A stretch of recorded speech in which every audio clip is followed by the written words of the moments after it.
Welcome, everyone. Welcome, the first comers. We're going to show a video, and then we're going to get started in about 5 minutes. Everybody has a right to live. Healthcare. Everybody. Don't stop. The Poor People's Campaign, a national call for moral revival, has come up with a series of demands. And I want you to say those demands after I say them. I know that you are here for the same reasons we all are here. To put our elected officials on notice. We demand an immediate restoration of the Voting Rights Act. We demand an end to racist gerrymandering. We demand a reversal of state laws that prevent municipalities from raising minimum wage. We demand a just immigration system. We demand a timely citizenship process that guarantees everyone the right to vote. We demand an end to military aggression and warmongering. We demand a stop to privatization of military budget and any increase in military spending. We demand a ban on assault rifles and a ban on access of firearms. We demand an end to federal programs that send military equipment into local and state communities. We demand that the call to build a wall at the U.S.-Mexico border be ceased. We demand a ban on fracking, mountaintop removal, coal mining, coal ash ponds, and offshore drilling. We demand a ban on all new pipelines, refineries, and coal, oil, and gas export terminals. We demand an immediate implementation of federal and state living wage laws.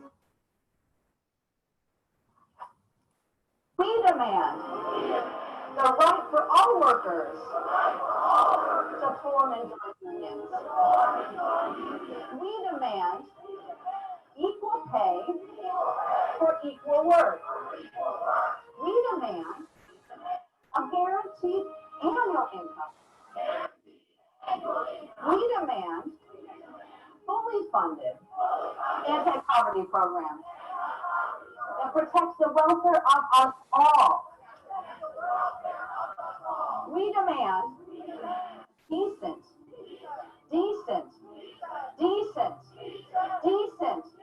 housing. We demand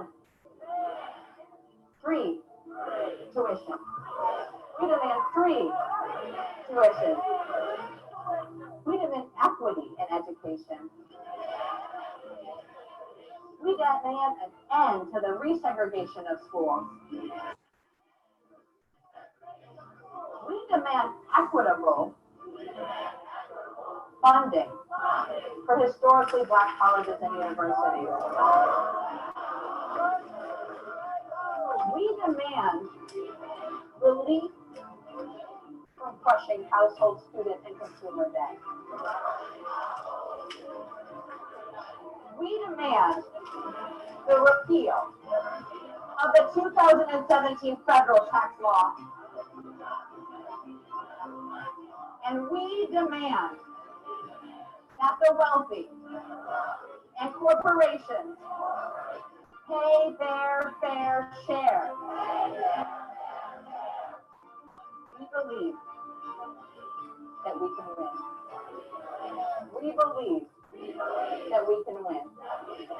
We believe that we can win. We believe that everybody has a right to live.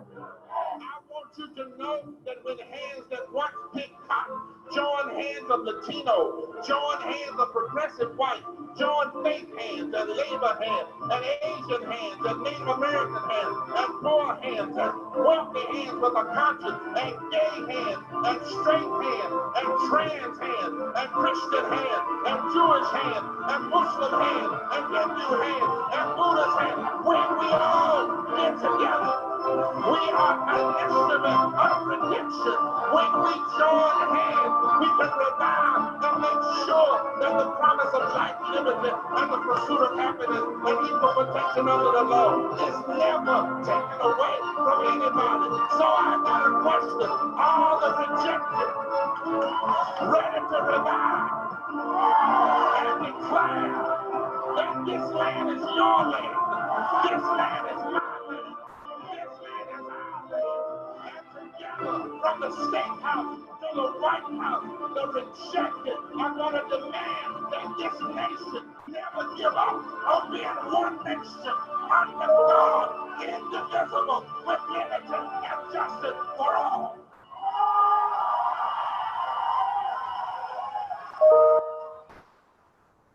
So welcome everybody. I really hope you guys enjoyed that video.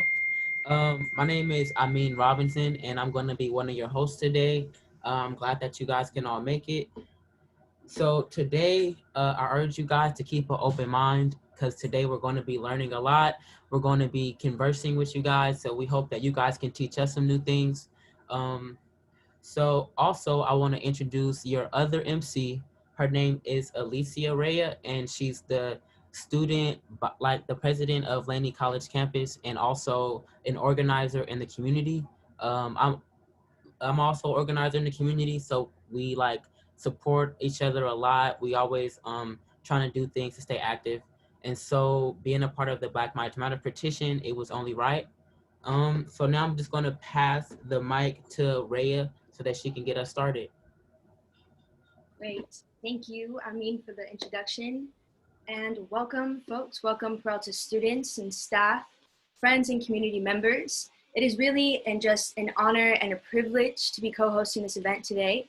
Our program includes some of the most committed and courageous freedom fighters that have ever graced our cities. And so thank you to our guest speakers today. You have all inspired countless others, including myself, to keep going through the strife that we have collectively endured through these past couple of months.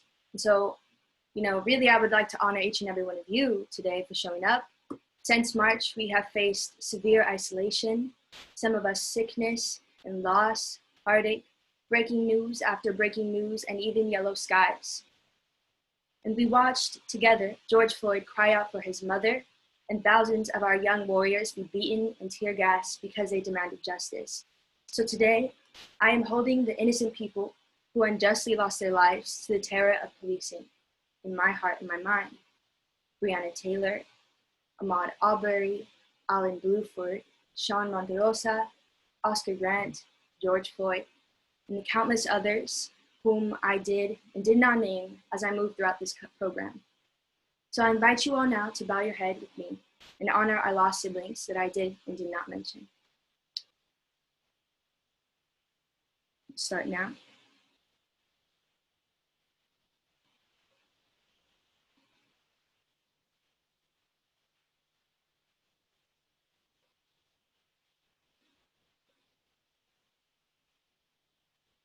Thank you. But their lives will not be in vain. In June, staff, students, including Amin and I, and community organizers here in Oakland came together to turn our grief into bold action. We've informally created a group called the Black Lives Matter group here at Peralta. And this teach-in wouldn't be possible without our members' efforts. They crafted a petition that demanded Peralta District, the birthplace of some of the most powerful organizers and revolutionaries, and their $4 million contract with Alameda County Sheriffs. And the crafters of this petition asked our trustees to see that safety means that no student is hungry, and it means that Black and Indigenous and other students of color can come to our institutions and be met with mental health resources that will help us unpack the intergenerational trauma that we carry between our shoulders. And safety means we are given adequate resources and support to make our academic journey fulfilling, enjoyable, and achievable. And we are asking that that $4 million that would have otherwise been used to perpetuate justice be instead invested in Black minds, Black life, and Black joy, and Black power, because we are all bound together in the pursuit of our collective liberation. And so the changes that we want to see in our world begin with what we do at home and in our student governments, in our school councils, and in our city governments. And so safety also includes our physical well-being and protection, which is why we need a community-oriented safety approach respondents, not officers who are armed and nervous to meet us at our worst. And so I welcome you to this teaching that I hope will inspire you and move you to action. And we are entering closer and closer to this November 3rd date, this very important election. And right now, more than ever, it's important to listen to community organizations and vote all the way down the ballot and build a strong movement towards our collective liberation together. So welcome to Peralta District, and welcome to the movement. And thank you to the Black Minds Matter group, who still meets every Friday from 12 to 1 and is always looking for more members to organize with. And the Poor People's Campaign, thank you to the Laney chapter whose brilliance and expertise largely created to the making of this teaching. And you can join the Laney's campaign. You can join the Laney's chapter, the Poor People's Campaign, every Tuesday from 4 to 6. Come hang out, we do some political education and have a really good discussion following. And now with that, I'm going to share my screen, and so that Amin can walk us through our land acknowledgement. Thank you all. Yes, so a part of our welcome, we would like to do an appreciation for the Ohlone tribe because we are on their land. So some of you may not know this if you're not in the Bay Area, because we know a lot of people are from a lot of different places who are with us today. But the Ohlone tribe, they have survived from a lot of exploitation from the California mission system, and they're still organizing and fighting today to have access to their land. And so if you check in the chat, we dropped a link to the Shumi land tax. And this is a way that we can show support to the indigenous people whose land this is. So if you guys can, support anything, it would definitely help them. And then also just give an appreciation to whose land this is. Let's remember and acknowledge the Ohlone tribe. And so now I'm gonna pass the mic back to Rhea so we can go over our community agreements. Catch the mic. So our community agreements are just to make sure that everyone is safe and heard in this space in a way that's safe, right? So our first one is just to take care of yourself. We got a very beautiful, very long program, and we really want to encourage folks to go to the bathroom, drink some water, get settled in, and really have a good time with us. No one knows everything, but together we know a lot. We're all just community organizers. We're all just human at the end of the day, but together our people power can move mountains, right? Be aware of time to our speakers. Like I mentioned, we have a beautiful long program and we really want to get to every person. So look out for us. We'll give a message to the chat.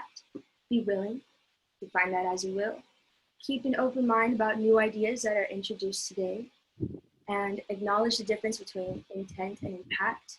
Sometimes, we can't all be articulate, especially when we're discussing delicate topics like today. And so really just want to invite you all to recognize intent rather than impact if someone should say something that might not have came out the way that they intended. And lastly, we are not here to debate, but rather listen and learn from each other. So I invite you to keep these community agreements as we go through this program. And moving on, we have some housekeeping. Just so everyone knows, safety and respect, context, is really just our North Star as we go through this program. So we welcome you to ask questions before, during, and after each panel leading up to the Q&A to the designated host. And we'll make clear who the person is that you should send your questions in when the time comes up. Put your pronouns in your name so we are all acknowledging each other respectfully and correctly. And with each question, share where you're from in the chat. We'd love to know what folks are calling in today. And mics are off to ensure some safety for our, and look out for a sign up list and evaluation form that will follow up in your emails after the program. Thank you. And I will actually take this time to introduce our next speaker, Reverend Monica Joy Cross, who serves as a pastor of the First Christian Church of Oakland in Oakland, California. and the Director of Women's Ministries in the Northern California, Nevada region of the Christian Church, Disciple of Christ. She's a transgender activist and a member of the Laney Teach-In and Poor People's Campaign Committee, who we are honored to have today. And with that, I will pass it to you, Rev Monica. Thank you, Rhea. It's a good morning to all of you. We are in a perilous season right now. Your vote counts more than ever. You cannot take your vote for granted. When we have a Supreme Court, Associate Supreme Court Justice, RBG, Ruth Bader Ginsburg, who passed, you need to vote. We don't have time really to something count or these kind of things. No, your vote is your voice. And so with 140 million people who are poor and low wealth in the richest, most powerful country on and 51.6 million Californians who are poor and low wealth, your own fellow Californians, your vote can shift the policies that traditionally have been exploitative on many of us here today. The recognition that you vote is a recognition of how important the issues are to you. So the People's Campaign is really galvanizing a powerful voting bloc to push back against unjust policies. Policies that want to take Laney College away. So, particularly in these local elections, you put Laney College at risk. And you don't mean to do that, of course, I know. But the power that be don't want you to vote. Because if you don't vote, then their policies get placed and they can actually take Laney College away. I'm sure some of you may know this already. Your education depends on your vote. It really does. So the teach-ins provide an opportunity to move your education to more activism. That you're not just sitting in class just to be indoctrinated or educated. Actually sitting in class to deepen your understanding and your engagement as an American citizen. Be clear, the administration in power right now wants you to do that. Be clear about that. Just like they did to the Ohlone tribe and other folks, they want to still do. And if we don't vote, it may give them that opportunity to go back to the same process. And so the Poor People's Campaign seeks to make people conscious of that. And so what I'm going to do is, at the end of this talk, I'm going to put two things in the chat. The one part in the chat is our poor people's demands. And the other part is where to get involved. And so did you know that most families are one paycheck away from being homeless in this country? So while there was a mass digital gathering back in June, on June 20th and 21st, and had over 2 million people attend. So we were gonna go to DC, right, and on the White House. They need to hear our voice. But we want to do it on social media, which garnered 2 million people. So it's a lot of folks who need to hear the word of Poor People's Campaign who are suffering, right? The video you saw at the beginning of the Poor People's Campaign, I would suggest that you go back and look at that video when you have an opportunity, because it really can even more so what it means to vote and what's at stake. So while many of us are standing for justice in our various callings against police brutality, systemic racism, and the moral depravity that inflicts our land, those who gain from the be clear, there are those who gain from our misery. Be clear about that. It's all about the money. If I can make money by ensuring COVID policies that don't work, they'll do it. If they can put policies in place that are better for the country, but it wouldn't make them any money. It's all about the money.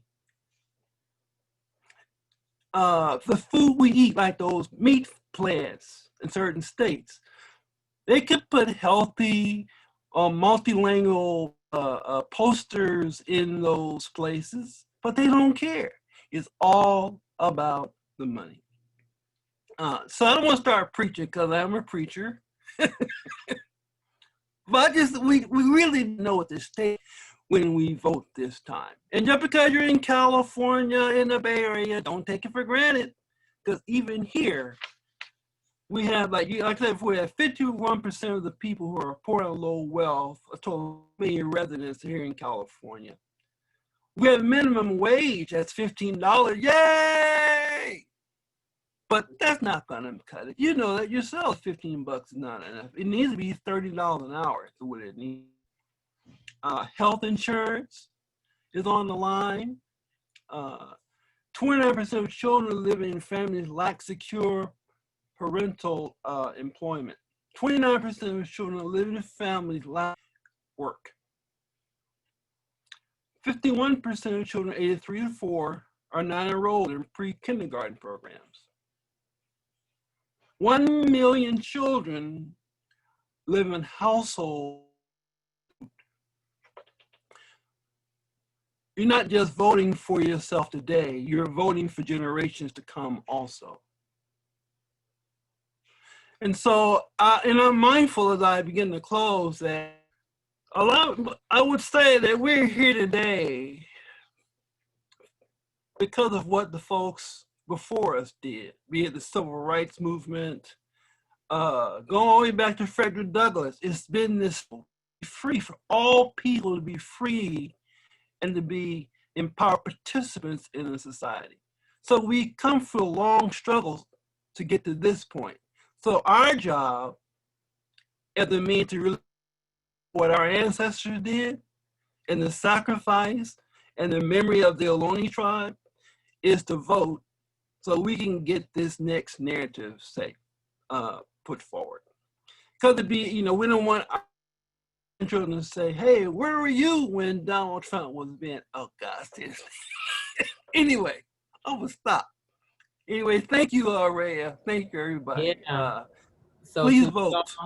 Give Reverend Marcia Cross a reaction. We could drop that hand clap or something. Give her a big thank you because she's very knowledgeable. So next, I want to welcome 2 organizers from the community. First, I want to introduce Adele Ray, who is an educator at Berkeley City College. She's also a leader in the Defund and Invest campaign here in the Peralta district. So Adele Ray is a mixed race, Vietnamese and Scottish Irish American filmmaker and producer. She's been based in Oakland since 2011. She is also a part-time faculty in the multimedia department at Berkeley City College and has served on the Berkeley City College Union and the EC of the Peralta Federation of Teachers. And then we're also going to be hearing from Dr. Kimberly King, who is a professor of psychology and ethnic studies at Laney College. She is also the co-coordinator of the Umoja Ubaka community and co-founder of the Laney chapter of the Poor People's Campaign. So you guys give them a big round of applause. Thank you. Thank you, Amin. It's a privilege and an honor to be here with everyone today. And first, I want to say that people power truly exists, and the movement for change and true safety for all has been created by everyone here in this space who are looking to create that change. And when we get together as a community and demand change, we hold our employees, yes, our employees, our elected officials who we pay taxes for, accountable, and change can happen. There's data that shows that, I'm just gonna talk about our petition, the backstory. I got together with Kimberly. Kimberly's a good friend, colleague, I highly respect. And she's gonna give you more background on the petition. I found that, so regarding the petition, there's data that shows that on an average, an effective petition needs at least 1,000 signatures to get local elected officials to listen and to act. And we were able to successfully do that through the collaboration of everybody in the Black Minds Matter of Peralta. We've heard the voices of our community members who have been negatively impacted by having sheriffs on campus, and by all of us signing, and those who did their part by signing the petition, by testifying at the Board of Trustees meetings, by writing letters to the Board of Trustees, by spreading the word and getting others to join in the fight, as well as organizing against removing ACSO, the Alameda County Sheriff's Office, out of Peralta, we succeeded. But Black Minds Matter petition to get the sheriffs out of Peralta that Kimberly and I helped initiate with the group of faculty, students, and staff did not just exist in a vacuum. There's a long history of ACSO being here at Peralta, and a year prior to creating our petition, a group of Peralta community members successfully convinced the Board of Trustees to end the $4.1 million contract a year ago. So before we even did it this summer. But there was backlash or some kind of opposition, and they decided to extend the contract for another year. So cut to this pandemic and the murder of George Floyd and Breonna Taylor, and the combination of the timing of the sheriff's contract being up for renewal in June. We needed to act fast. So we organized around this petition with more faculty that Kimberly brought in to give input from ethnic studies at Laney and the Restoring Our Communities. We had Roger Chung. Also from ethnic studies, we had Alicia Caballero, Chris Weidenbach from English, Alejandro Acosta, who's in the SEIU staff, Counselor Laney, and Diversity Chair, PFT Union, Janelle Tillotson joined. We had Elisa Rea, who's our student body president. She's also from Sunrise at Laney. And also we had Amin here, who's today from Before People's Campaign. So they all joined us. Alicia brought in the Ella Center for the Ella Baker Center for Human Rights. We also had Amy Boherges and Paul Bullock, who also joined as leaders in these organizing efforts. I also want to acknowledge that our leaders like Siri Brown within the district and our community our community organizations like Restoring Our Community have also been ready and working for this change for years. So we are all benefiting from the hard work of some district members and faculty and students who have done this work. And all I want to say is, so if we voice it, if we build it, and we build upon it, change will come. Thank you. Thank you, Adele. And now we're going to welcome Dr. Kimberly King.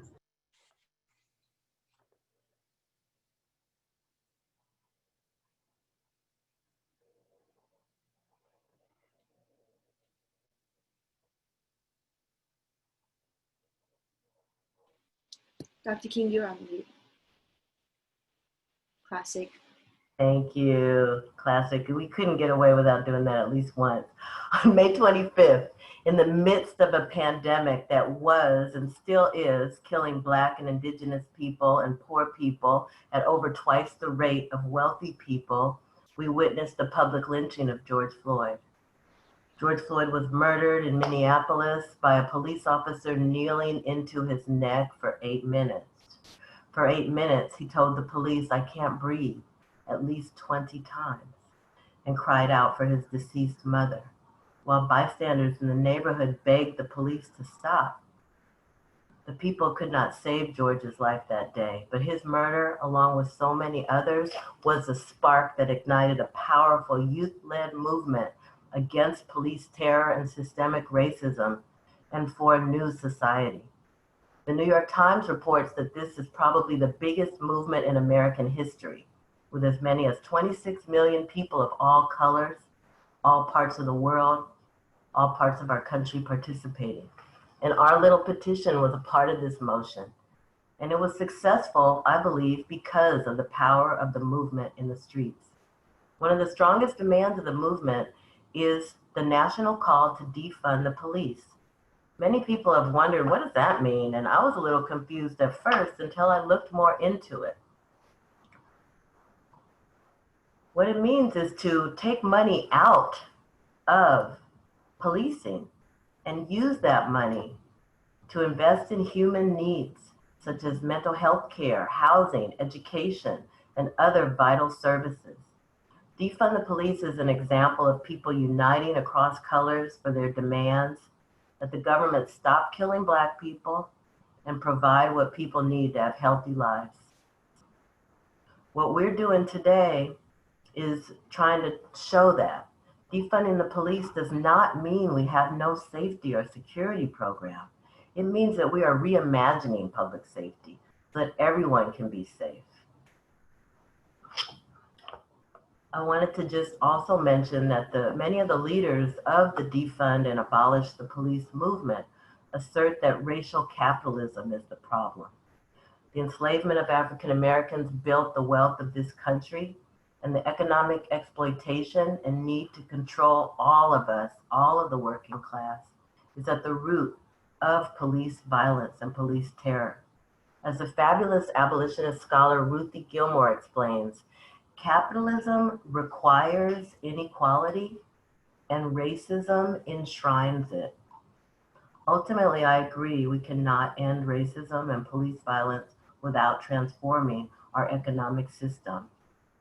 On the path to that, our petition was trying to fight for investing more in students. And that is the part, that's going to be the next phase of our movement. We have participated in successfully in eliminating the contract with the sheriffs. It's going to be eliminated in December, and there's going to be a new implementation, and you're going to hear from Dr. Siri Brown about that a little bit soon. So I just want to say, as educational professionals, we can work within the institutions that we're a part of to push for social justice and equality for Black and Brown students and for all students. Let's reimagine public safety and invest in students and the community. Thank you.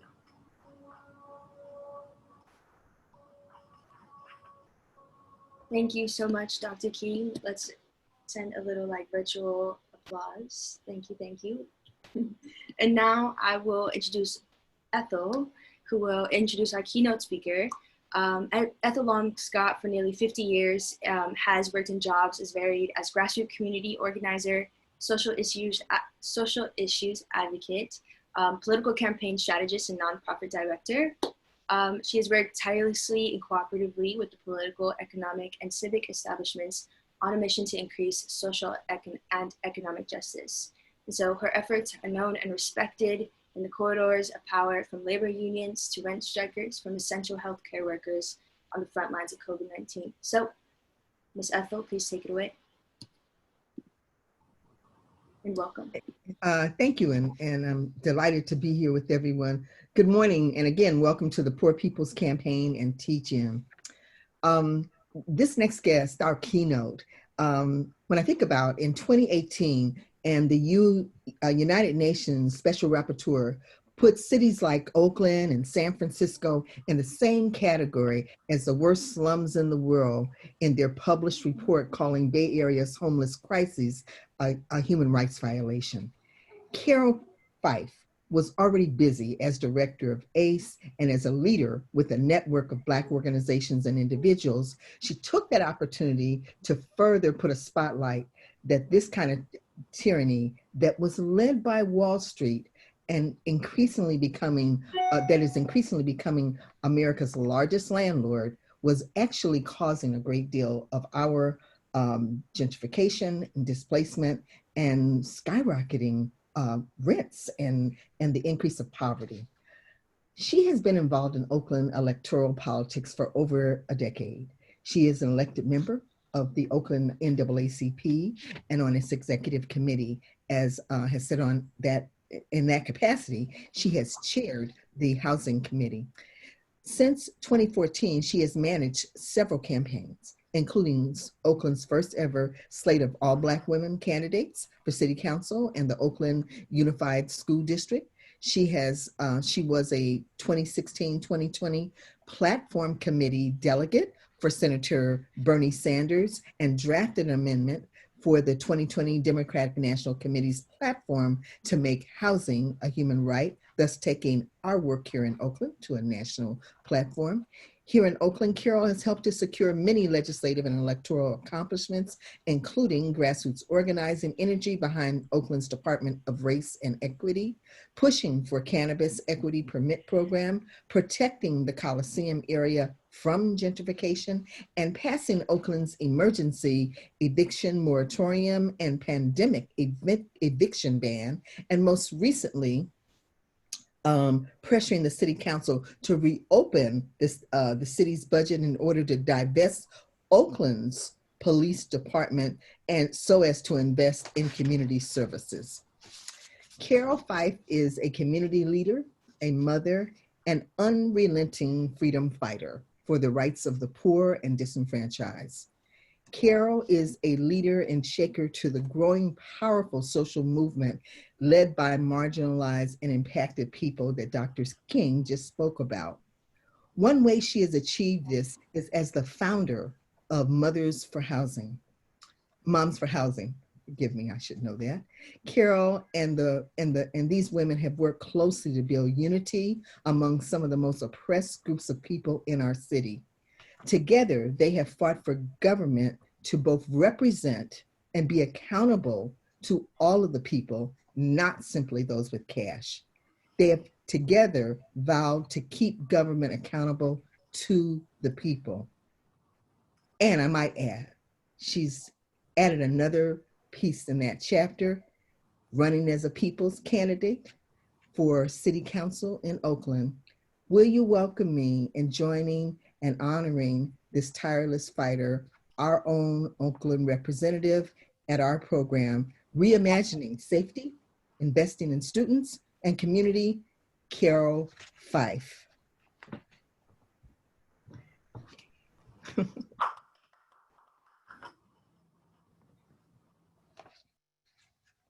And I know she's here. Carol, are you on mute?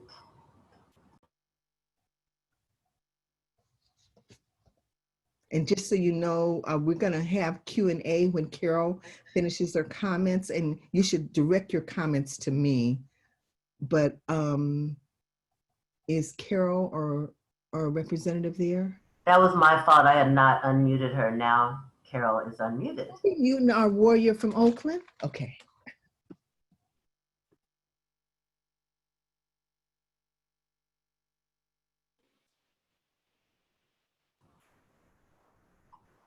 Ms. Fife, you should be unmuted now. No?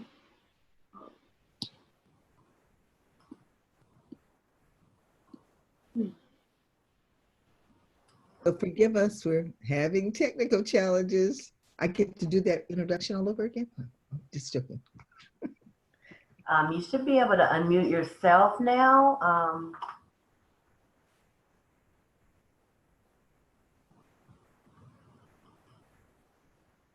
It says that you're not muted.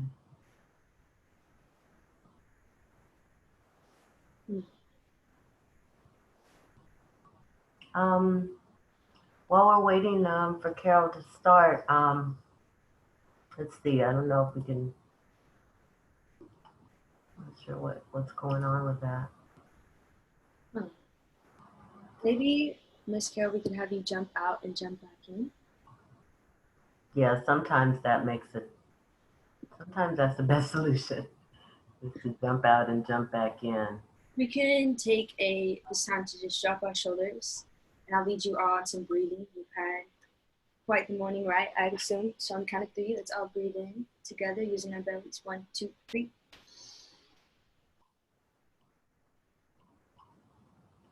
And one more time.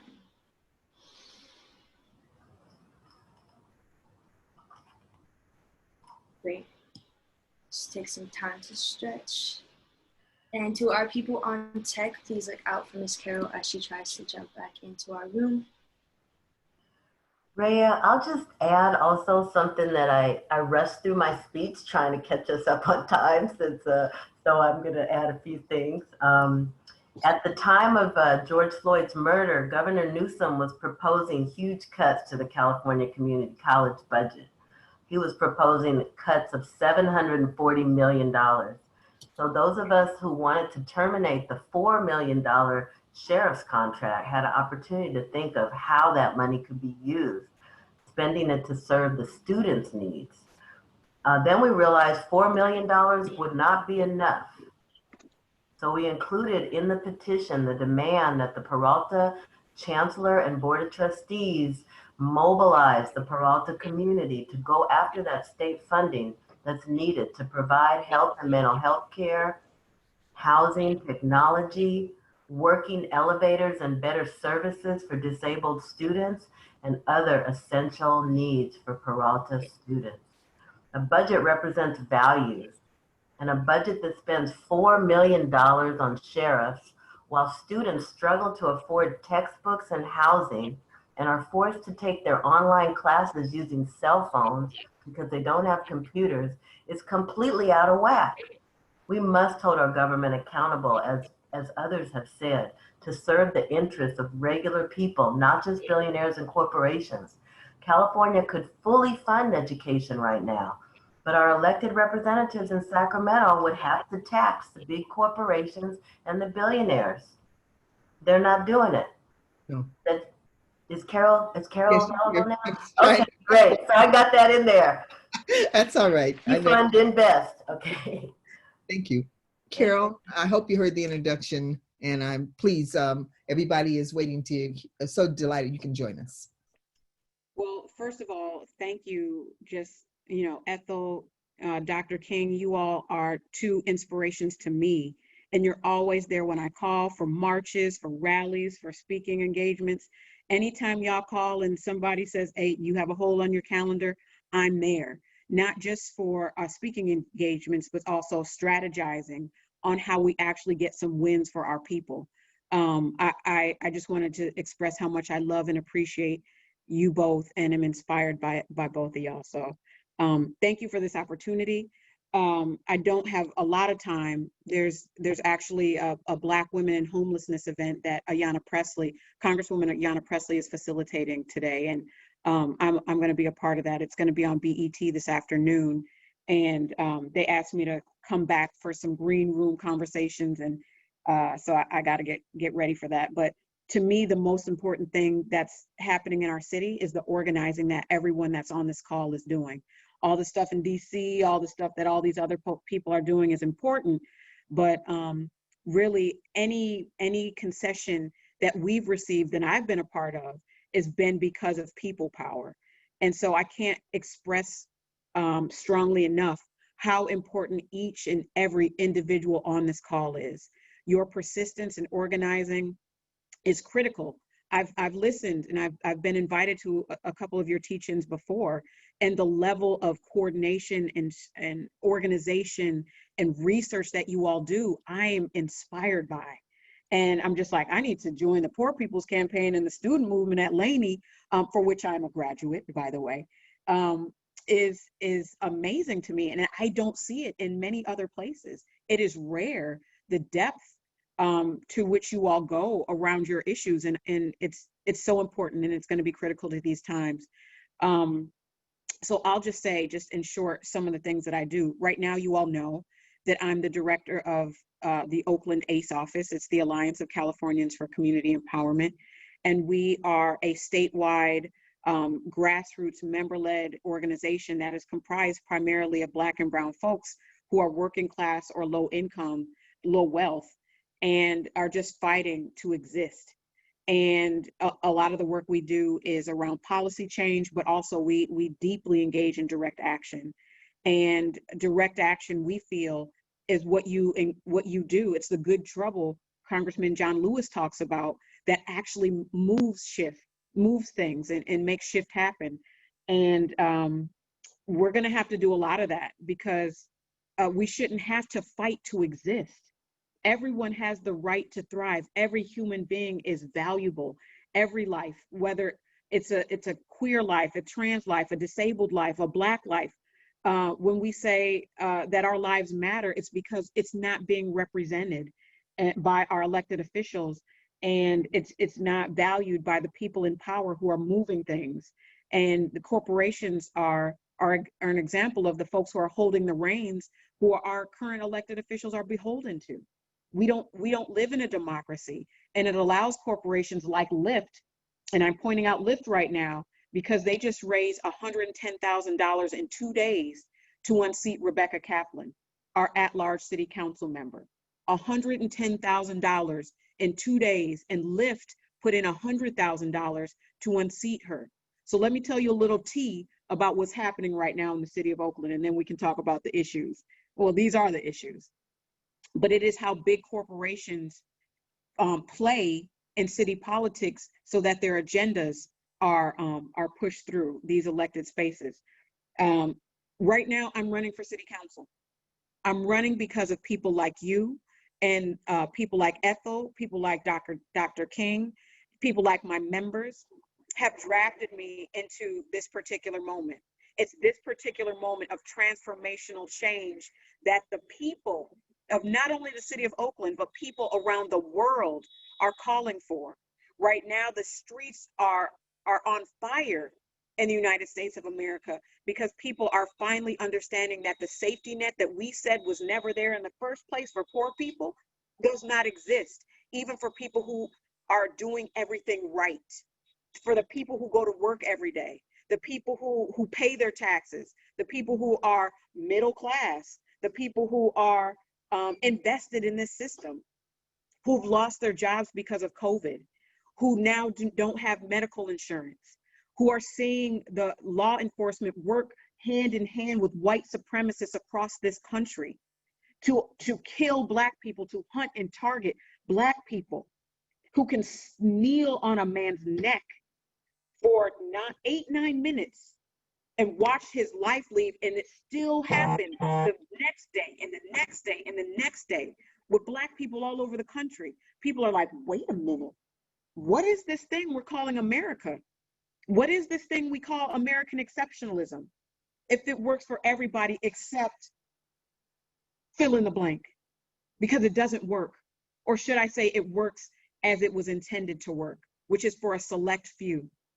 They say that in the United States, I think like 40 billionaires have seen their wealth increase exponentially during COVID.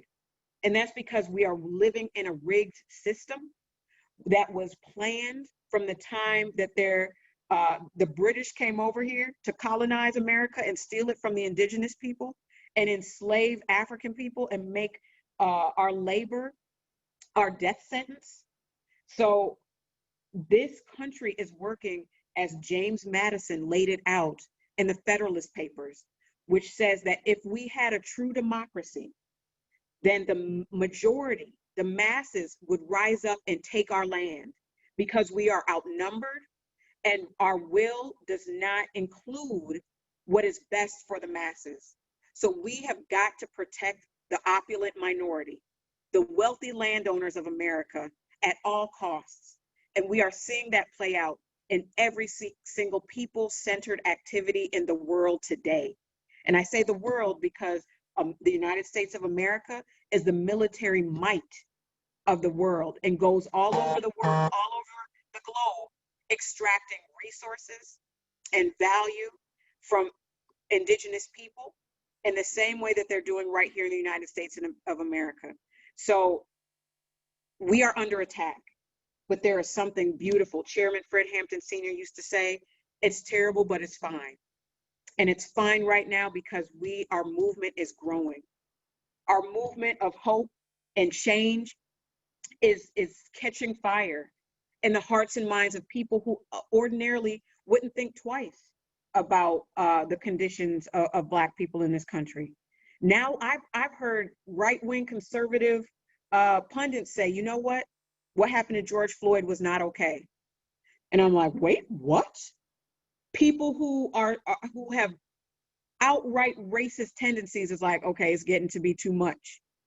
I argue that it's been too much, but I'm not gonna push away people whose the scales are falling from their eyes. Because I'm an organizer, I'm going to organize them. I'm going to work with people who are waking up to the fact that this system is rotten from its core. That is why I'm running for city council, because in this particular moment, there are things that we can extract from these spaces of management. They're not power centers. They are management for power. The power is the corporations and the banks and the financial institutions who these elected officials are doing their will, right? So I'm running and I'm standing in the gap right now for all of us. I'm just a mouthpiece. The movement is not Carol Fife. It is every single one of us who is standing for justice and equity and fairness, and for demanding that human beings, all of us, have a right to thrive. So I will say that in our struggles, some of my primary areas of concern are around defunding OPD. That's scary to people, because sometimes people just hear, we're gonna close all of the police departments today. We don't think that there should be policing. We don't think that, no. What we're saying is, we spend in Oakland almost 50% of our general purpose fund on policing services. So that is all of Parks and Rec. It is all of our Department of Race and Equity. It is our libraries, our child care centers. Every area of the city is outspent by our police department.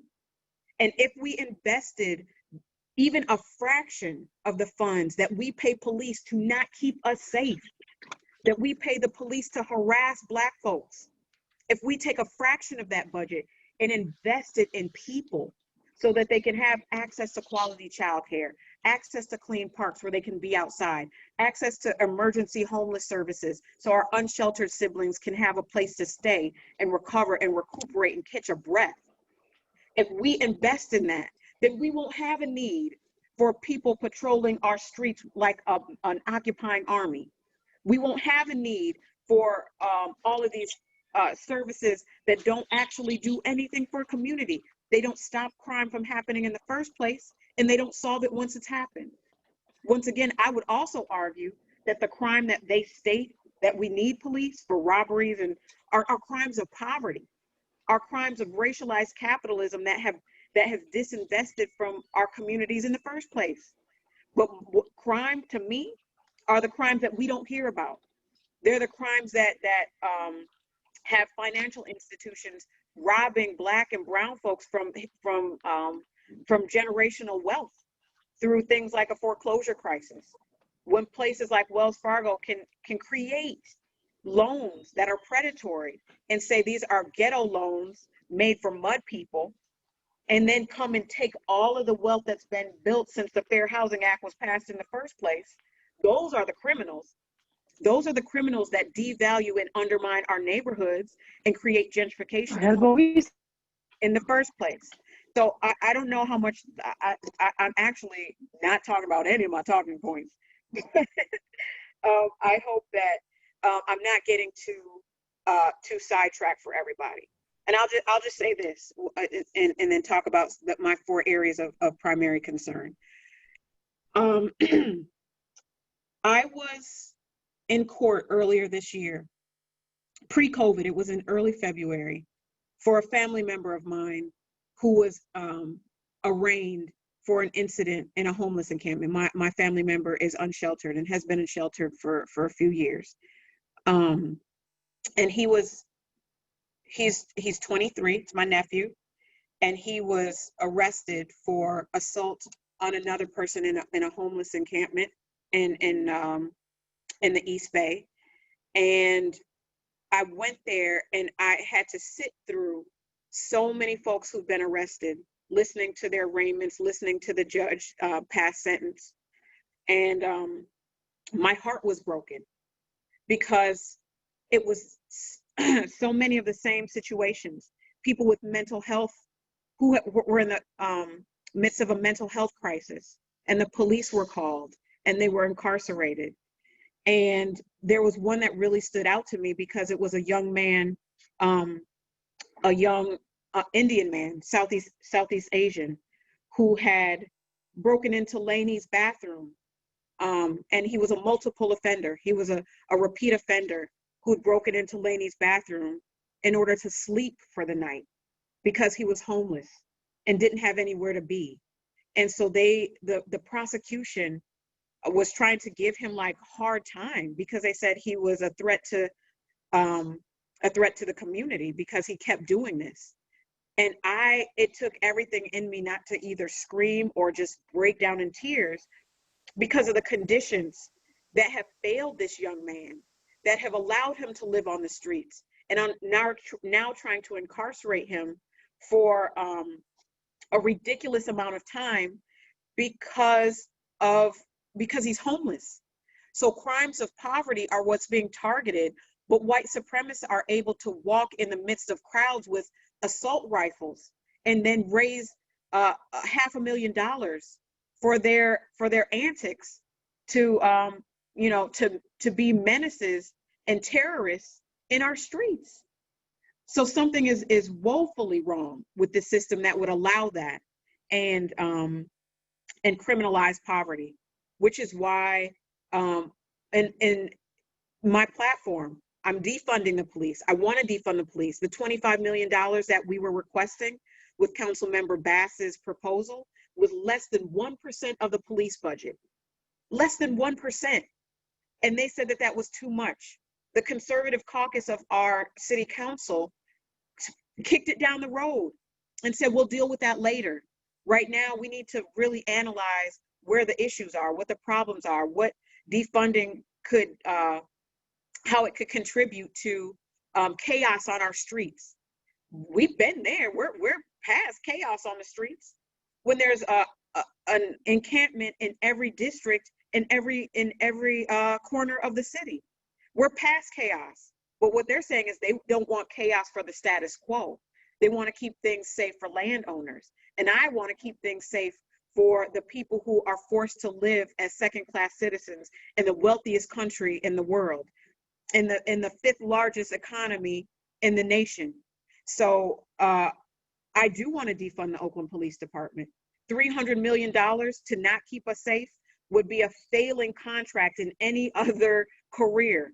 If you had the statistics of achievement or lack thereof that the police department has, if you were supposed to keep people safe but were sex trafficking children and were under a negotiated settlement and you were still failing in all the measures of accountability, you would be fired in any other profession. So why are we giving a pass to people who are harassing our residents and not giving us anything for their investment? And so, yes, I believe that we should defund the police, and everything that Dr. King said, everything that Ethel said earlier are the exact reasons that we need to. Reverend Monica, we all talked about it. I want to make sure that housing is a human right. Ethel said it earlier. I'm working on a California constitutional amendment. It's called ACA 10 to make that a reality. Housing should be a human right. It should be more than just a hashtag or a slogan that we put on banners when it's time to march. And I'm doing the work to make sure that we can make that a reality. So seat or not, I'm going to keep fighting for our people. And that is one of the ways that we do that, is we make housing a human right, locally and statewide and nationally. And I also believe that we need to tax the corporations. Right now, we need to go shut Lyft down, that they have the audacity that they can pay $100,000 to unseat one of our housing champions, one of our jobs and champions, in order to really make it harder for me to legislate if I win. Yes. They're trying to break a progressive block on the city council that's forming. If San Francisco do it, then damn it, Oakland can do it. If they can have a progressive majority that's fighting for the people, why can't Oakland, in the home of the Black Panther Party, do something revolutionary by having people who are honestly focused on what is needed by our most marginalized residents? Listen, I probably have 30 minutes in between all my meetings today. Best believe I'm planning to figure out how we shut Lyft down, because that is not okay. You don't get to come in and drop $100,000 and pay to play.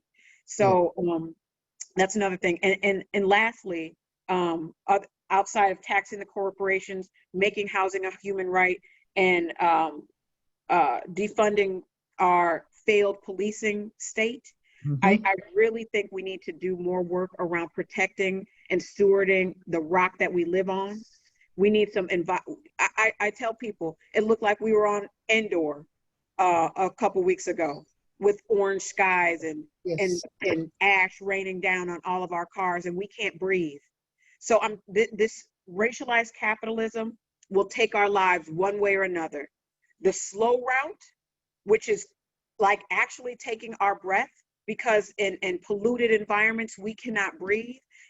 If a Black child living in the flats of West Oakland has a life expectancy that's 15 years shorter than a white child living in the hills of Oakland, then they can't breathe. And we don't, and sometimes it will be a slow death like that, or law enforcement taking our lives like they did with Oscar Grant and Eric Salgado and Demario Hogg and all the lives that preceded George Floyd right here in the city of Oakland, right?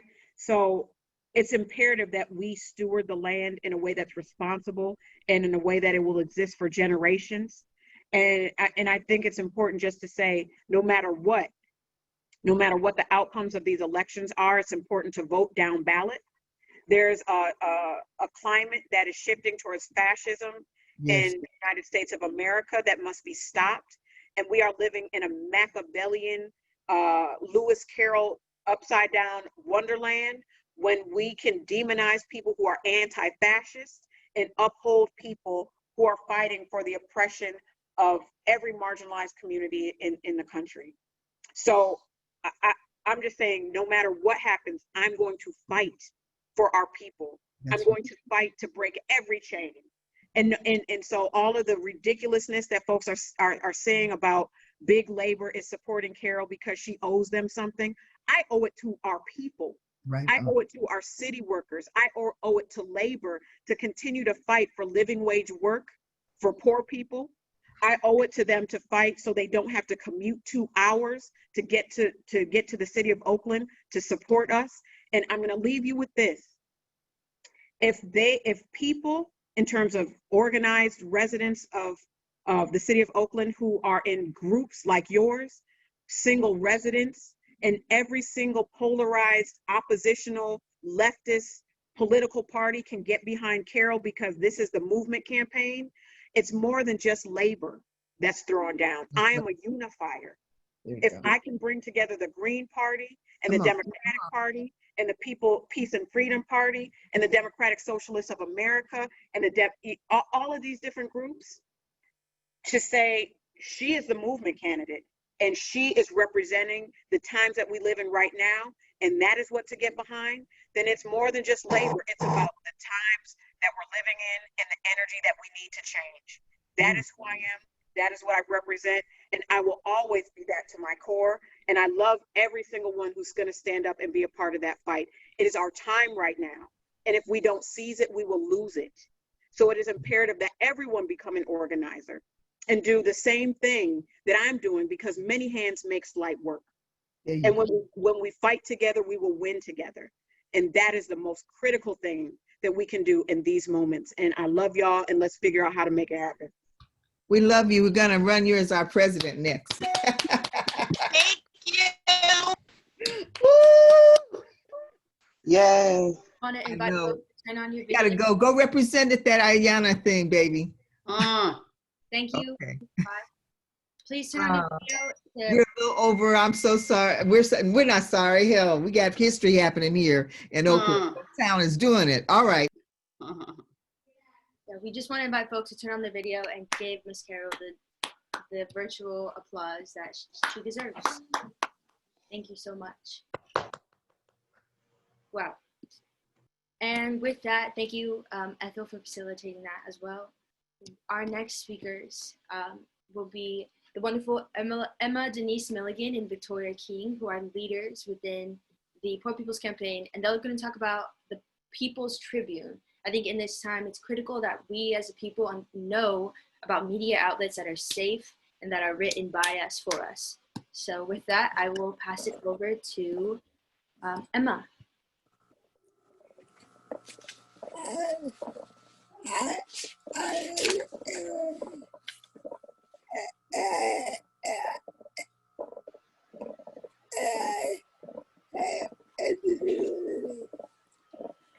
And because you can hear Emma's disability, I am her uncle, Austin, and I am going to read the statement that she wrote to everybody.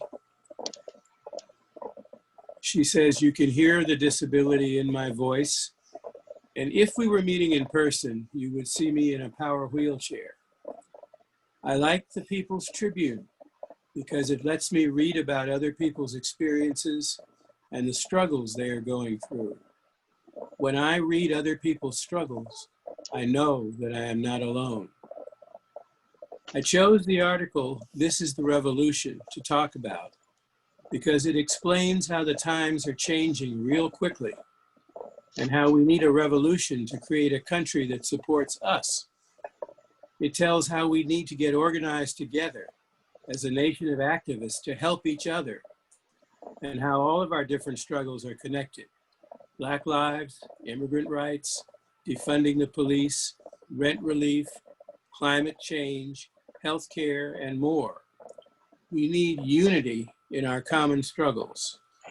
I used to use the People's Tribune in my church before the lockdown.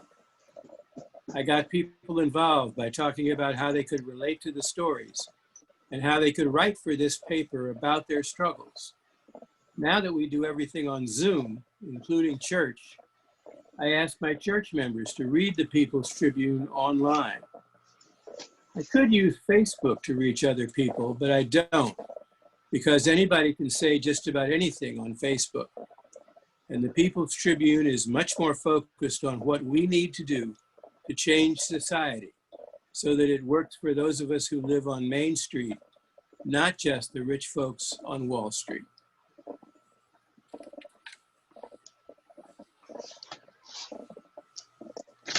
Thank you, Emma. I'm just going to expand a little bit on what Emma just said and let you know that we use the People's Tribune as a way to get people involved and to advance our movement. I've been reading the People's Tribune for several years before ever working with the Poor People's Campaign. I've used it for guidance and for direction. The article that I chose to share from the People's Tribune that I think people would actually find helpful would be to defund, demilitarize, and abolish the police, because it speaks on looking at crime as a public health issue. Defund unites us against all color lines and gives us a chance to transform society for the better. We also use it to actively teach and educate our members about everyday struggles. I welcome everyone here just to take a few moments and follow the link when you get a chance. I promise that the way you relate will be extremely beneficial. Now is the perfect time in our history to really get involved and be a part of change that is definitely coming. Thank you.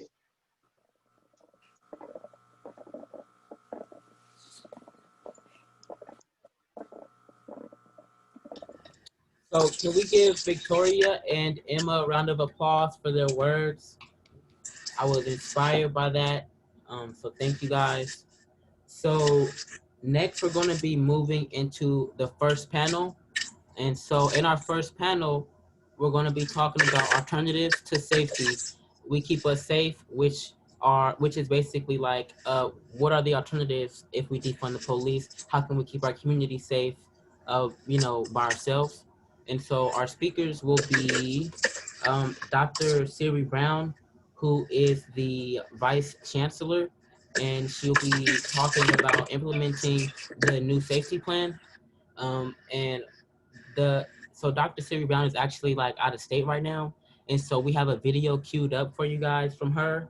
And then we have a few other speakers. We have Desiree Mims, who from the Black Organizing Project, and she's going to be talking about police-free schools. We have Janine Greer, who's a mental health counselor at Berkeley City College. And then we also have Ruben Roberts, who's going to be talking about restorative justice for Oakland youth. And then at the end, we're going to do a short Q&A. So make sure you guys send your questions in to me. So we're just going to jump right into the first video of Dr. Siri Brown. And I ask everyone to please put themselves on mute. There's some noise happening in the background. Thank you. Here's Dr. Siri Brown. Thank you to the students, the staff, the faculty who helped pull this important conversation together. And a special shout out to Dr. Kimberly King, who I know was front and center in pulling this together. My name is Dr. Siri Brown, and I am the Vice Chancellor of Academic Affairs and Student Success for the Peralta Community College District. And my message today is brief, but to provide you just a little context for the conversation today. First off, I want to tell you that one of the reasons why I'm so proud to be a part of this district is the role of the colleges in the community and the role of the colleges in the Black liberation movement. It's actually what drew me to Merritt College when I taught African American studies there for about 12 or 15 years. The history of the Black Panther Party, the first Black Studies department in the country, and of course the Bay Area where I was born in Oakland, that is known for the kind of progressive politics that impact the entire nation and beyond. So this defunding of the Alameda County Sheriff out of the Peralta Community colleges is really a part of that tradition, a part of that voice, a part of that role. We shouldn't be surprised that we're at this juncture. As a matter of fact, I want to make sure that people know that really about 5 years ago, this process began. Many board members, as well as administrators and faculty, have actually been working on this for some time. And that's important for you to know, because although many people are becoming woke because of the murder of George Floyd, may he rest in power, many of us have been woke for some time and understood that our campuses don't need armed sheriffs, that if you look at the crime statistics, it's not justified, and that really more importantly, the presence of the police actually can escalate things and can really deter people from wanting to become students or feeling comfortable and safe in the space of the colleges. And that's the most important thing to us, is that students feel safe and comfortable and supported in a learning environment. These are schools. There's no need for sheriffs. And so the support is broad-based for this. The Board of Trustees made a very progressive vote last spring. Again, this is not new to them. They were already heading down this path, and they should be congratulated for that, because there are very few boards of community college districts around the state that would do something so important. There are some people, I will say, that are concerned. You know, they're concerned about their safety. There are many classified professionals, even faculty and probably administration, that may be afraid to voice their concerns. But I ask everyone to think about the fact that the police have been an invading force in our community, particularly the African American community, the Latinx community, the working class white community, for centuries. The police forces started in this country as slave patrols. For Black folks, we've never in these 400 plus years, any kind of positive, constructive relationship with the police. So for most of us, of course, we don't all think the same, but for most of us, this is an easy question to answer. For those who are still stalling and thinking, I'm worried, I'm scared, know that there are alternate models for feeling safe. The Black Panther Party reflected this. This is not new to our tradition. We actually are all engaged in bringing on community-based organizations that do safety work and have been doing it for decades. And these community organizations are comprised of men and women who look like us, who come from East and West Oakland and other parts of the East Bay, and are not coming from outside and coming to police and control us, but are from us, of us, and are there to support students and know how to not use guns to de-escalate, but know how to use the mind, the psychology, the presence that they have, and are well trained in how to de-escalate and how to use restorative justice. So let's open our minds and let's reimagine and let's participate in this national movement to defund the police, this progressive result of the murder and rebellious response to the murder of George Floyd and Breonna Taylor and so many other, too many, thousands and thousands of names, and work towards something that we know that we can do. So be well, be safe, and enjoy the dialogue and enjoy the continued work. The revolution doesn't end quickly, it's continued work. So that was Dr. Siri Brown, the Vice Chancellor. And so next we're going to hear from Desiree Mims, who is a mother, community activist, and the communications coordinator with the Black Organizing Project. She has dedicated herself to the work of abolishing school police to disrupt the school to prison pipeline and provide students and community with transformative justice. So can we welcome Desiree Mims? Hi, everybody. Thank you so much for having me. I'm so excited to be a part. The space so far has just felt amazing. All these organizers, you know, so many people that we know and we see in this work. So I love to be able to come to the table and have these conversations. So I'm just going to talk a little bit about BOP and also our work. As far as Police Free Schools, I also have a presentation. So I'm going to share my screen now and go into that. And please stop me if I'm breaking up or if you can't hear me or anything like that. Okay.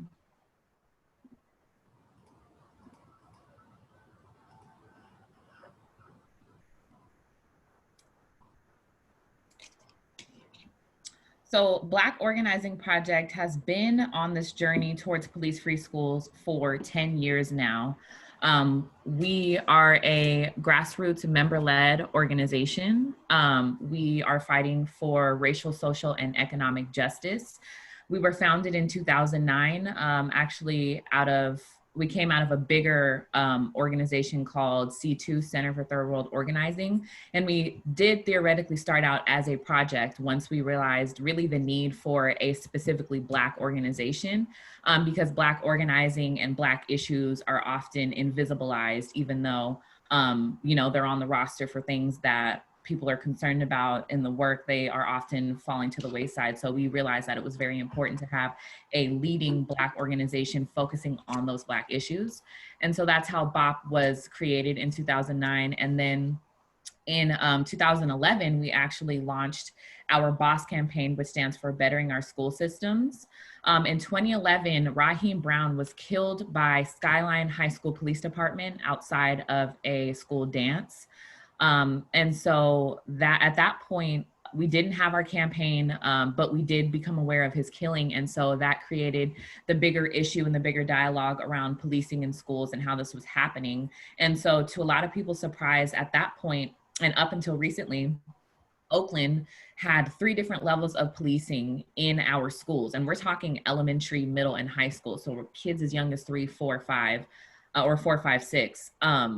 And so we had Oakland Police Department who had been contracting and would be calling or be called to come to service calls for schools. They had their own school police department, which was Oakland School Police Department. And then they had the SSOs and the SROs. And so we did a lot of listening sessions. We talked to the community, we surveyed, you know, we did all the work. And so the disparities became blatantly clear. We had a vulnerable population of students, which was 26% of students enrolled in schools, which were making up 73% or more of all arrests, suspensions, and expulsions. 87% of those Black students were boys, and 27% of them had a disability.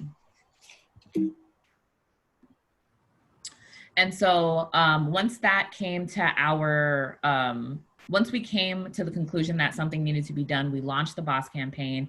And so in 2012, sorry, let me go back a little bit. So when we founded the BOSS campaign and we targeted this as our main issue, we told ourselves then that in 2020, we would successfully eliminate Oakland police or police in general in Oakland schools.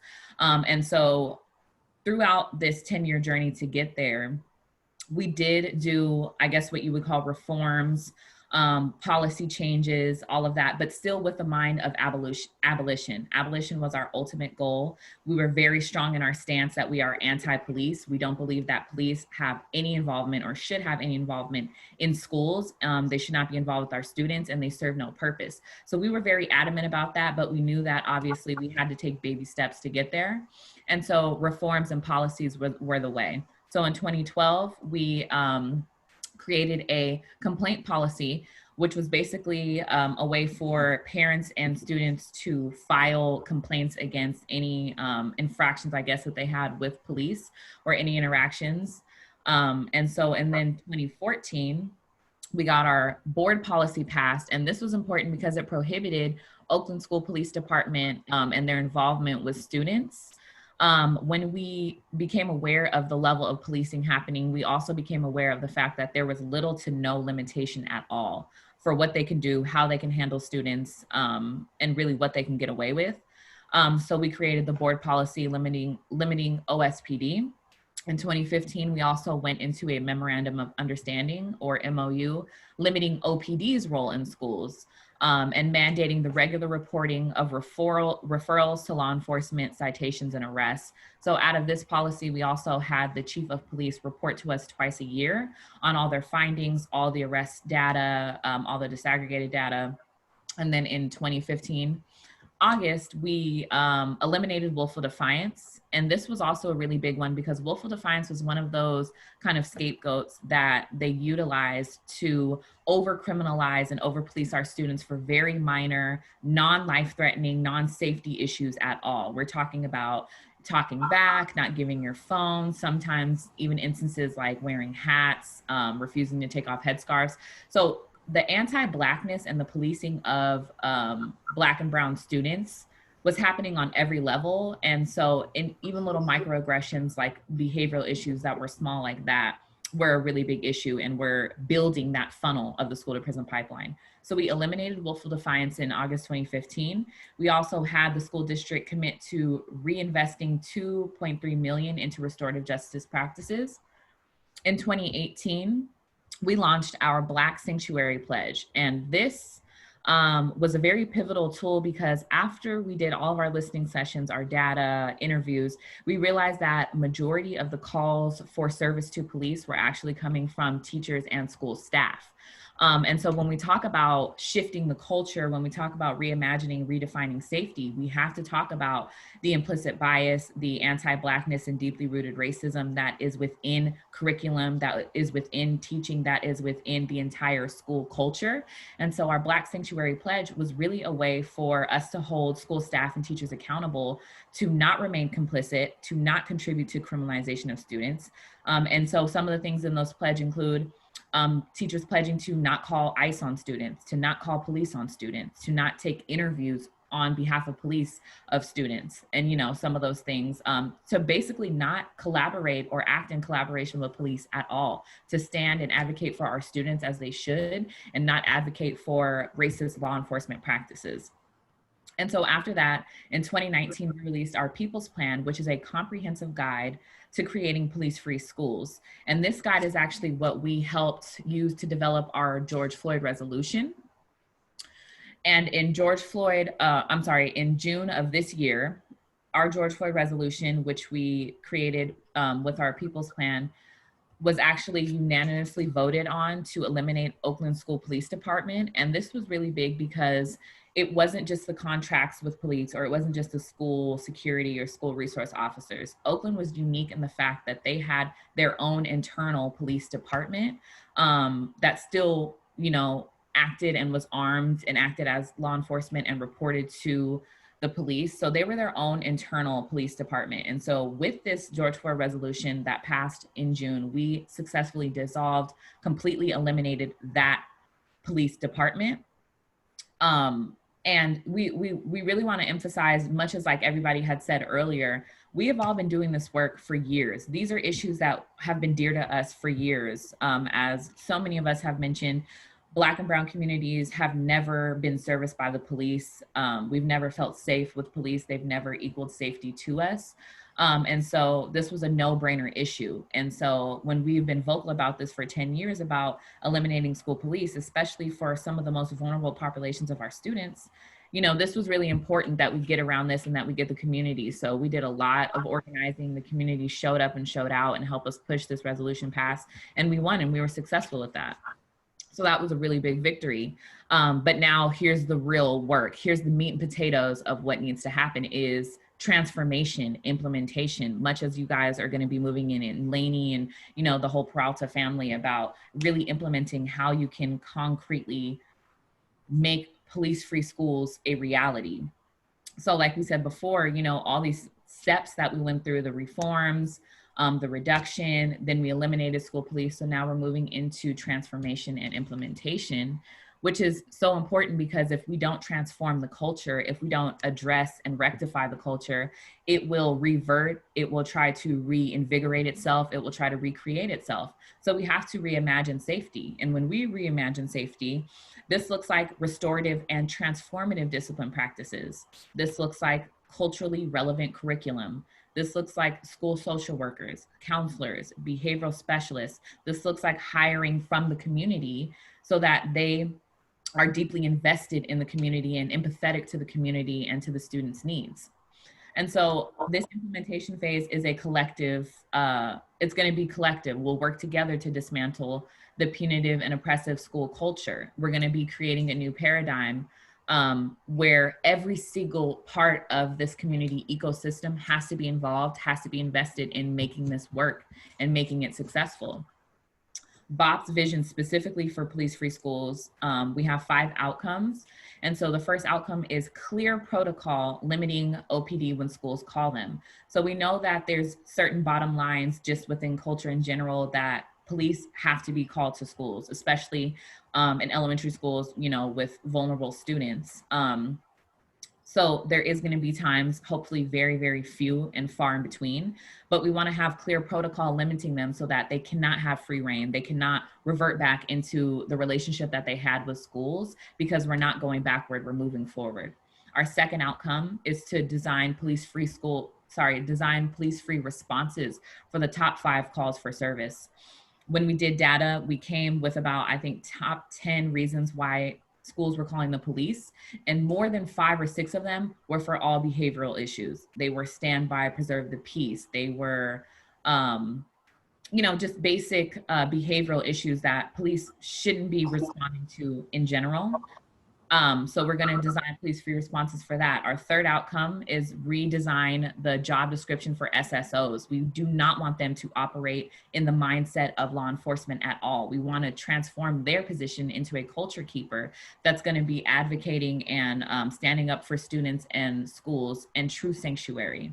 Our fourth outcome is reinvest and reparation. We want to procure the resources needed to implement the second and third steps. We cannot have lack of funds as an issue or as an excuse as to why true implementation of police-free schools doesn't happen. That's not an excuse, and we're not going to let it happen. So we have to make sure that we procure the resources needed.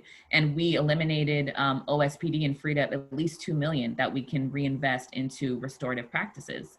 And then lastly, we really hope to create a blueprint for transformed school culture and climate that the larger community and nation can use to also implement police-free schools. And so now is the time for transformation. BOP specifically is in the process of co-convening with OUSD, Oakland Unified School District, to develop this new alternative safety plan, to develop the implementation process on how we are literally going to make this happen. Eliminating the school police was just the small part, like I said, and now implementing is really going to be important. And so in this process, it's going to be a community-driven process, and we still need community's input. We need all of you guys, the community organizers, the students, the parents, to be involved and to help continue to push our work, just like we're helping to continue to push your guys' work. Later on this year, we will be going for a vote for our safety plan, and then we envision this as truly a 2 to 3 year process to really have full implementation. But we will have our alternative safety plan at the end of this year. And so we definitely hope to see you guys there. You know, at the regular school board meetings, you guys can always find that info online. I think on Oakland City's website or OUSD's website. But yeah, I definitely want to say that I'm just super proud of you guys for your accomplishment, ending the contract. I'm so proud of us as a community in general, Oakland in general, for all that we have done so far for this cause. We are truly pushing this narrative. We are truly pushing this forward. I mean, we can't say it enough. We're home of the Black Panthers. We're home of these true liberation movements. So if anybody's going to do it, it's going to be us, and it is us. Look at us. We did it in June, both of us. So we're so proud. Thank you guys for having us again. Yeah, I'm just so happy and so overwhelmed. Oakland and our organizers are just amazing. You guys are so amazing. So thank you guys. Thank you. Can we give Desiree a round of applause for her really good presentation and all of her wisdom? And thank you for being here today.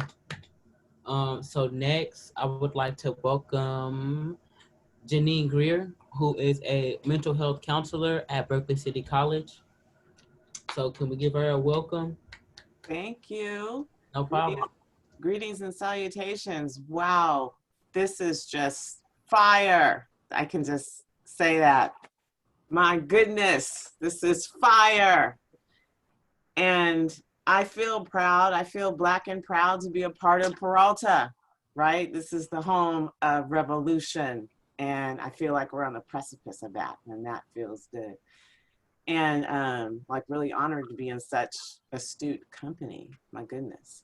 So I want to talk to you a little bit about mental health at the community college level. I'm going to give you some statistics and then talk to you about some of the things that we're doing to help students and try to broaden access, because to me, community college is about access. It's about a bridge between so many things, like it's a bridge between being impoverished and not. It's a bridge between just so many things. So there are some statistics out there, and I'm going to give you some old and new. So this is pulled from the American College Health Association, and this is in 2010. So we look here, we got anxiety, depression. Those are always the high things. Those are the most poignant things that come in the door. Panic attacks, that's anxiety. Insomnia, that tends to be anxiety.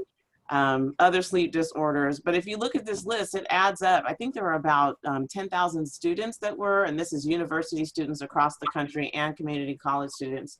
You're looking at about 47% of folks that are being treated or diagnosed professionally. So that's like about half of the people. So that felt concerning. When we're looking at things, this is a self-reported, also same organization. They're the best place to go to as far as data is concerned regarding health and community college life or college life. So this is a self-report where folks are asked, what are some of the factors that affect your academic success? Wow, 33% say stress, 24% say anxiety, 22% say sleep difficulties, 21% work and depression, and then, you know, just a less fraction of the folks like actually get a cold or the flu, right? Which is going to happen. But those are things that are in the way or potentially can be in the way of you being successful in your academic life. That was in 2016. 2017, 40% of college students said that they felt depressed. So depressed that it was hard to function. So it's hard to get through school if it's hard to function, right? And then they're also looking at how research shows like 1 in every 5th student is struggling with anxiety or depression. So that is that's most of the folks. Now we look at BCC, and we did this data pull probably in 2017, 2018. And so we looked at, we did a survey globally, folks that came into the clinic, folks who were in class, we did outreach. And so 54% of our students at Berkeley City College said that they were feeling bad about themselves or they let their family down, sleeping too much, or having sleep disorders. So look, 80% of the folks are struggling with sleep. It's hard to be healthy. It's hard to be attentive in school if you can't sleep right. Depression, again, littler interest or no pleasure in doing things, feeling down, depressed, or hopeless, 57%. So that's a big, so in my mind, that means that there's a pretty big need right? There's a pretty big need. And so when I'm reimagining what mental health can look like in schools and in community college, I'm thinking of a few things. I'm thinking of this program called Mental Health First Aid, and I'll tell you a little bit about that in a second. We have a peer-to-peer counseling program that we're working on getting that lifted. Paid internships, and I'll tell you why in a second. And then we have a behavioral intervention team, a BIT team is what we call it. So Mental Health First Aid is a nationally recognized certificate that you can get. It's an 8-hour course. There are folks that are teaching it all over the community. We have it embedded at Berkeley City College. I teach Mental Health First Aid at Berkeley City College. If you see stuff online, you're welcome to come. I'm probably going to do one next month or in November.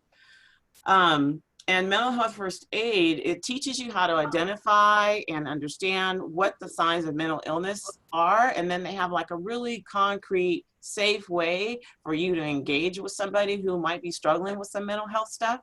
And I like this model because it's peer driven, because there aren't enough clinicians out there. Access is difficult. And so everybody doesn't have insurance. Again, when you're thinking about the community college level, and folks, this is a bridge, remember? So everybody doesn't have money to be able to go to a therapist. It can cost you $125. So I want people to be able to listen to other folks and be able to hold each other's hand as a community. So I feel really great about this particular tool. And I like the fact that anybody should take it, faculty members, everybody, coaches, everybody should. I don't want to use the word should, that's a bad word, I'm sorry. That's the only bad word I have in therapy because it's too judgmental, but I would strongly encourage everyone to, if they have the opportunity and the time, to do mental health first aid, and they're doing it online now. So we, like I said, we're doing this peer-to-peer wellness coaching model at Berkeley City College, and this is through the Health and Human Services social work class. The Wellness Center is the placement. And so what students learn how to do is some listening, they learn how to intervene, and we're using the Mental Health First Aid certificate as a basis to be able to work in the Wellness Center. Again, when it comes to getting help, it's nice to get help from somebody that you look like, somebody that understands your community, somebody that understands your struggle. So again, trying to create more capacity through our community. I think that's the way to go. We have a behavioral intervention team. So what does that mean? A behavioral intervention team is a group of folks that are looking to help students with when they're having trouble. So school officials will be on there. So like you'll have a dean. In our BIT team, we have a dean, there's a mental health provider, which is me. We have folks from the Veterans Department. We have folks from the business office because they're over security at our particular campus. And so the BIT team, if a student is struggling, then instructor, anybody can make a referral to the BIT team, and then we try to wrap around the student and see how we can help, as opposed to being reactive after somebody's been struggling for months on end and then something challenging or bad happens. So I like the idea, when I'm reimagining this idea of mental health on our campuses, I'm thinking about being proactive versus reactive. I want to be in front of the trouble as opposed to behind it. It really hurts my heart, and I struggle when I have somebody who is that needs help. And we're fortunate in Berkeley because we do have a mobile response team that will come out with a mental health provider. So if somebody's on the borderline of needing hospitalization, I get to call the mobile response team in Berkeley. Now, with this idea of defunding the police, I still have to have a whole conversation with the person that's in front of me, letting them know that a police officer, maybe two, with a gun is going to come with a social worker. And how triggering and how not trauma informed is that? That I just feel like we can do better. If we're talking about moving funding, I don't think that a person with a gun has to show up if somebody's having a mental health trouble. I'm not saying that, you know, things don't go awry. Okay, if something goes awry, then sure, we can call somebody who's bigger and stronger and all of that stuff. But I just don't feel like guns need to be involved. On the BIT team, when we're looking at a person's struggle, let's say we have a person who's acting out in class, we have a rubric. We've all been trained by the National Association of BIT Team, the National BIT Team Association, sorry, I said that backwards. But there is this rubric that we use, so it's fair. And then we assess the folks. Are they at a mild place? Are they moderate? Are they elevated? Or are we at a critical point? And then how do we intervene? We're thinking about, okay, is this a person that needs support off of campus? Is this somebody we can intake from the wellness center? Do they need some sort of support someplace else? And how can we wrap the students so they can stay in school? Because we want them to stay in school. We want to continue to be that bridge. There are all kinds of reports that come in with the BIT team. Sexual assault, suicidal student, person that's been engaged with the mobile response team, if there's been an assault, robbery, all those sorts of things get funneled through the BIT team. Uh-oh, we're gonna sing a little. That's my timer, girl. Oh, okay, well, I wanna say this one last thing, and this is important. So paid internships, why? Because if we are looking to hire folks, the road to the degree to get licensed is a long one. So you have to have bachelor's degree, 2 years of grad school, 3,000 hours, okay? And then you take an exam and then you get licensed. So 3,000 hours of unpaid work is really hard for somebody who has to pay their rent. And if those folks that are coming in my door look like me, there's fewer people that look like me. There are fewer people that look Latina. There are fewer people that are impoverished that can make that leap. So I need to be able to hire people to do this work on an internship basis. I need to be able to hire. We don't have a Spanish-speaking clinician right now because of that. I can't pay anybody right now, and I need a Spanish-speaking clinician desperately. But, you know, folks got to eat. So I just want to say that, and Kimberly has said that that was my timer, and I'm going to get off the mic. So thank you. Can we give Janine a round of applause? That was a really good presentation. And next, I would like to welcome Ruben Roberts, who's going to be talking about restorative justice for Oakland youth, which is our joy.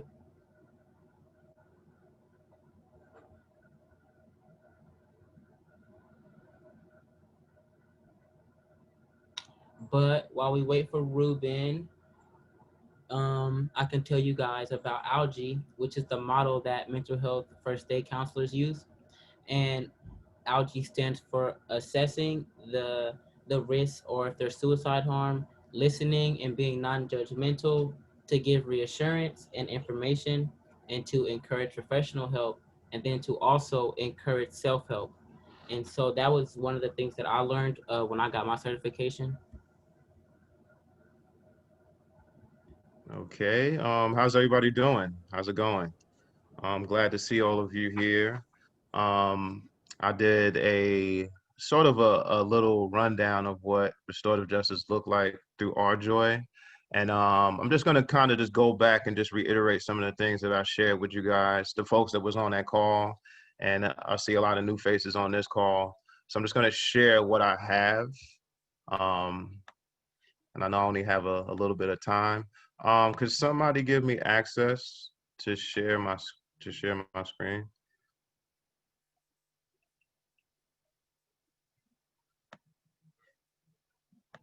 Yep, we got you, Ruben. Just a sec. Thank you. Thank you. Yeah, but before I start, I just want to introduce myself. My name is Ruben Roberts. I'm the RJ and Schools Coordinator for Restorative Justice for Oakland Youth. I've been there for about a year. I'm going on a year, actually. Beforehand, I worked at Youth Radio. I was a Restorative Justice Program Director at Youth Radio. And I also worked in OUSD for 7 years. I was a restorative justice coordinator at Frick Middle School in East Oakland for 7 years. So I'm just gonna basically run down exactly what I do, and we'll go from there. All right, so I'm just gonna share my screen. And this is basically what it is with the work that I do. So I do this monthly webinar, and I probably do about twice a month, where I meet with RJ practitioners, educators, administrators all across the state of California, and we discuss issues that are happening in all 11 regions across the state. And you know, it's very different in all different spaces, whether you're in Sacramento, Coachella, Hollister, Madeira, Rialto, or LA. And the biggest thing now, you know, with this defund the police process is what do we imagine after this? What is the idea of implementing restorative justice and making this something that we can use as a tool to support the needs of the young people and the educators that are supporting these young people, right? So I'm just going to shift and just talk about what this actually, you know, stands for. As far as the purpose goes for this learning community where I'm holding these webinars and creating a space for educators, we connect with RJ practitioners, educators, grassroots organizations statewide, creating a forum for collaborative thinking and progressive problem solving, determine the level of support in every district and region across the state, gathering statewide data. This is very important, right? So we have a research institute where we're gathering data and really giving qualitative data as well as quantitative data on how restorative justice is impactful and how we can actually implement this into policy, right? So impact policy, finding stakeholders to make RJ a statewide requirement, not just you know, on the 12 through K level, I mean the K through 12 level, but also in a college level as well, because it's very much needed. Create a school climate and culture that is culturally sensitive and relevant to the needs of the community.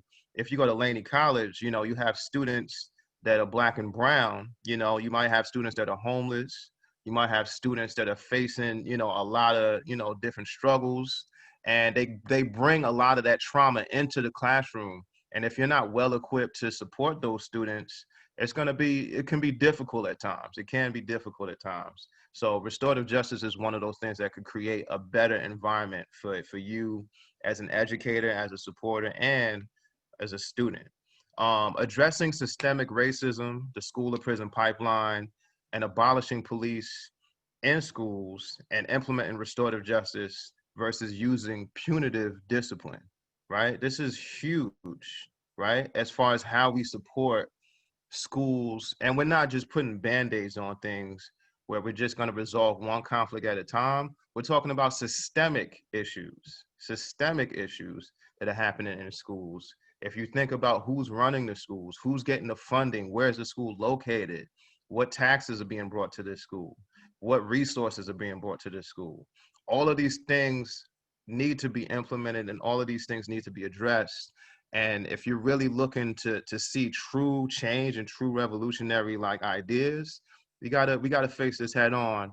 And restorative justice is a space where you can be brave enough and safe enough to have these difficult, uncomfortable conversations, right?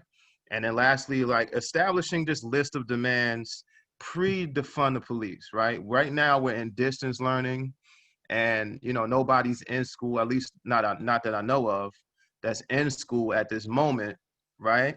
By the time folks start weaving back into school, we should already have something established. What is that plan? What is that move? You know, how do you address difficult situations? How do you address, even like right now in distance learning, there's cyberbullying, there's different issues that happen, there's a lot of things that happen in distance learning. How do we address these issues in a holistic way, right? And holding people accountable, not exiling them, but really, you know, using a more community-driven process to make sure that there's a true healing true transparency, and true conversations being had. So these are some of the major things that we focus on, what I'm focusing on in terms of RJ in schools and what we want to move forward with. And then like the last meeting that I had with Delaney folks, we had a list of demands, and I just want to share the list that you guys came up with, because I think it's dope to really highlight some of the things that you said. Having a mutually appreciated group connection, that's on both levels, whether you're an educator, if you're administration, or if you're a student, like just having mutually appreciated group connection. Students' basic needs, books, food, etc. Campus survey for needs. I think Rhea was talking about this as well, just supporting needs for students.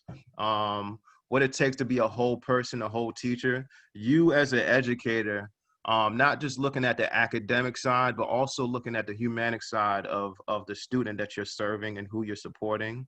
What do we bring into class? The energies that we bring as educators, not coming with our own biases and our own belief systems, and understanding that some people might not have the same privileges that you have, understanding that. Field trips, new settings, we spoke about, that was something that came up. Important issues to be captured. And I think this goes into just the idea of addressing systemic racism. Starting with the concept of community agreements. How do you set like the standards, and who is involved in setting those standards? Is it just going to be the hierarchy thing where we're just going to talk about the people in charge making the rules? Or are we going to gather together as a community and build this process where everybody's voice is being heard, and we all agree to the terms of how this community is going to be conducted in a restorative way? And just definitive steps to raise issues and develop process. And that's a part of just the concept of community agreements. Students able to work with our own conflicts, to have students that are trained in restorative justice, to be able to hold space. I think Ray Amin was the other person too that spoke about this. Yeah. Just having a space for young people to just be able to run their own restorative justice circles, or be able to handle situations, and maybe not even necessarily have to hire an outside person. They already have like a physical space on campus where this takes place. I guess just really celebrating the beginning of the school year was one thing that came up. How when young folks come back on campus, how are we going to make this an environment where they feel welcomed and feel supported in that space? List of resources on the website that's available. Being flexible with students that might have some personal challenges that they're dealing with. I'm gonna just move on to the next slide. Counselor or resource specialist on campus. I think the last person that spoke talked about not calling police or bringing police before we, have counselors and resource specialists that's able to support youth that might be going through some, traumatic issues at that moment. Humanizing online education, understanding that you're no longer in the classroom, but you're in people's homes, and you have to understand that, everybody's home is not the same, right? Paying attention to those needs. Importance of mediation, recording a complaint. I think that's a process, they was thinking about working out. Deep trauma of systemic oppressive functions within the educational system. We got deep into this, and, a lot of this, happens in the school system, where it's a lot of power driven, a lot of power structure that needs to be addressed. I'm going to stop right there because there's a lot that could be listed here. I'm just going to stop right there. And just implementing restorative justice, what structures are already in place, school norms, thinking about what's happening in the schools. How can you create an environment with restorative justice with students to establish those norms? Us as educators modeling the behavior that we want to see. You can't just try to implement something if you're not willing to participate, right? So how do educators have their own space to be able to have brave conversations? Defining your purpose and what values are important, right? And that's a part of the restorative process as well. this understanding what the bigger picture is. I'm gonna take a step back real quick because I want to be able to see folks' face, and definitely want to allow folks to ask. I know I don't have a lot of time, but if folks want to ask me any questions about what I just said or anything that's coming up for you as I'm talking about this, I want to give space for that. Anybody?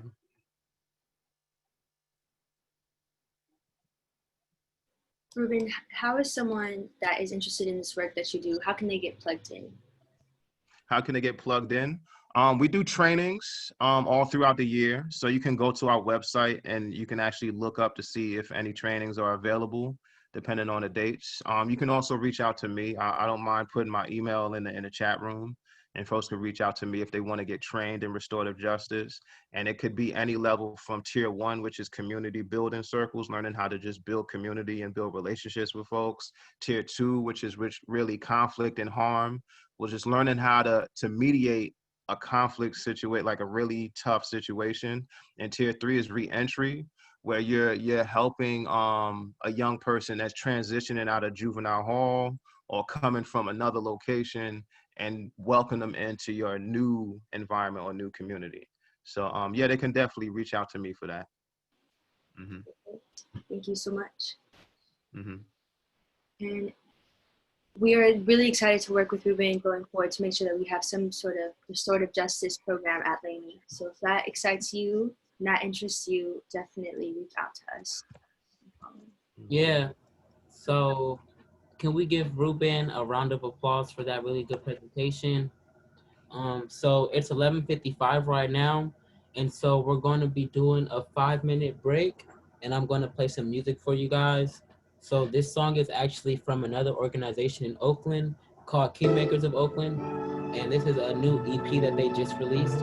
All of the artists are Oakland youth. And the name of this song is called It's Coming. Can y'all hear it? So I encourage you guys to take this 5 minutes to use the bathroom, get water. They killing babies still inside their mother's uterus. A black man with his hands cuffed, his neck crushed. Another shot in his stomach with 2 hands up. Hate to relate the violence, but cannot forget the scene. Another mother so at 12, we have another panel for you guys scheduled. So our next panel, graffiti gravestones got the whole city painted. Walking down the street to concrete, having conversations. I'm trying to understand my our next panel is going to be reclaiming our space by telling our stories.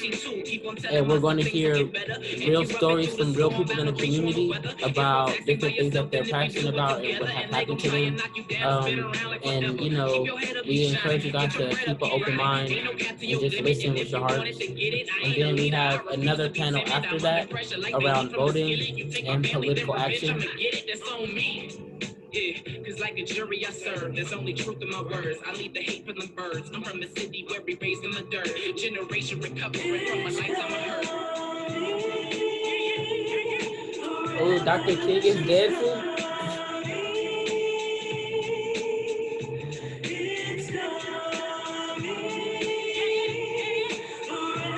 Oh, and some extra info for you guys.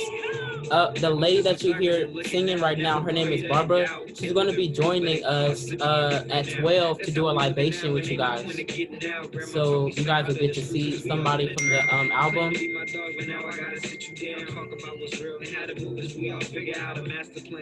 Frustration going hand in hand with the news headlines of your headline like you need a fan. And that's another conscious room with some contributions. You refuse to stick around because it's convoluted. They're making money off of rappers looking kind of stupid. Melodies pristine with a message. It's just my kind of music. I seen a lot and so would say I was a bad influence. They feed the youth lies and leave the future up in ruins. Miseducation, no demonstrations for bigger movements. Just play your role and always know it's up to us. I got my marching boots on, black jeans, black shirt, black mask on. I'm ready for war, ready to ensure my people ain't got it. I got y'all on my Instagram. I feel the spirit of Brianna and George when I walk out the door. I'm headed to police headquarters, city hall, screaming at the top of my lungs at city council and Congress. You wanna stay in office? Start doing doing things that benefit the people, not your own interests and profits. This American system problematic. The Constitution they drafted saw me as a fraction. This generation taking our freedom, we not asking. No justice, no peace, all I hear is sirens. All I see is smoke, burning buildings, broken glass, tear gas, fireworks, M80s blasting. People chanting, say they name, say they name. All I hear is pain, this is not a game. Time to make a change to the whole system. Institutional racism and raise awareness. These Beckys and Karens bring them up on charges. While I'm talking, I'm pigment, the ignorance exhibited by right-wing citizens. We got one more minute. I refuse to watch another video of a cop killing.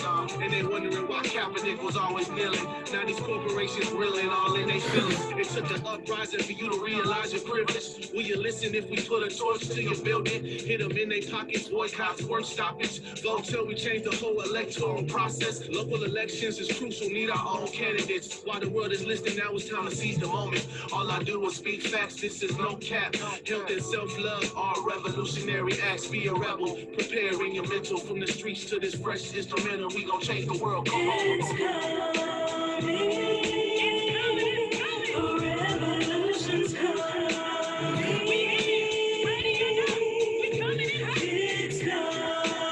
So it is 12, y'all.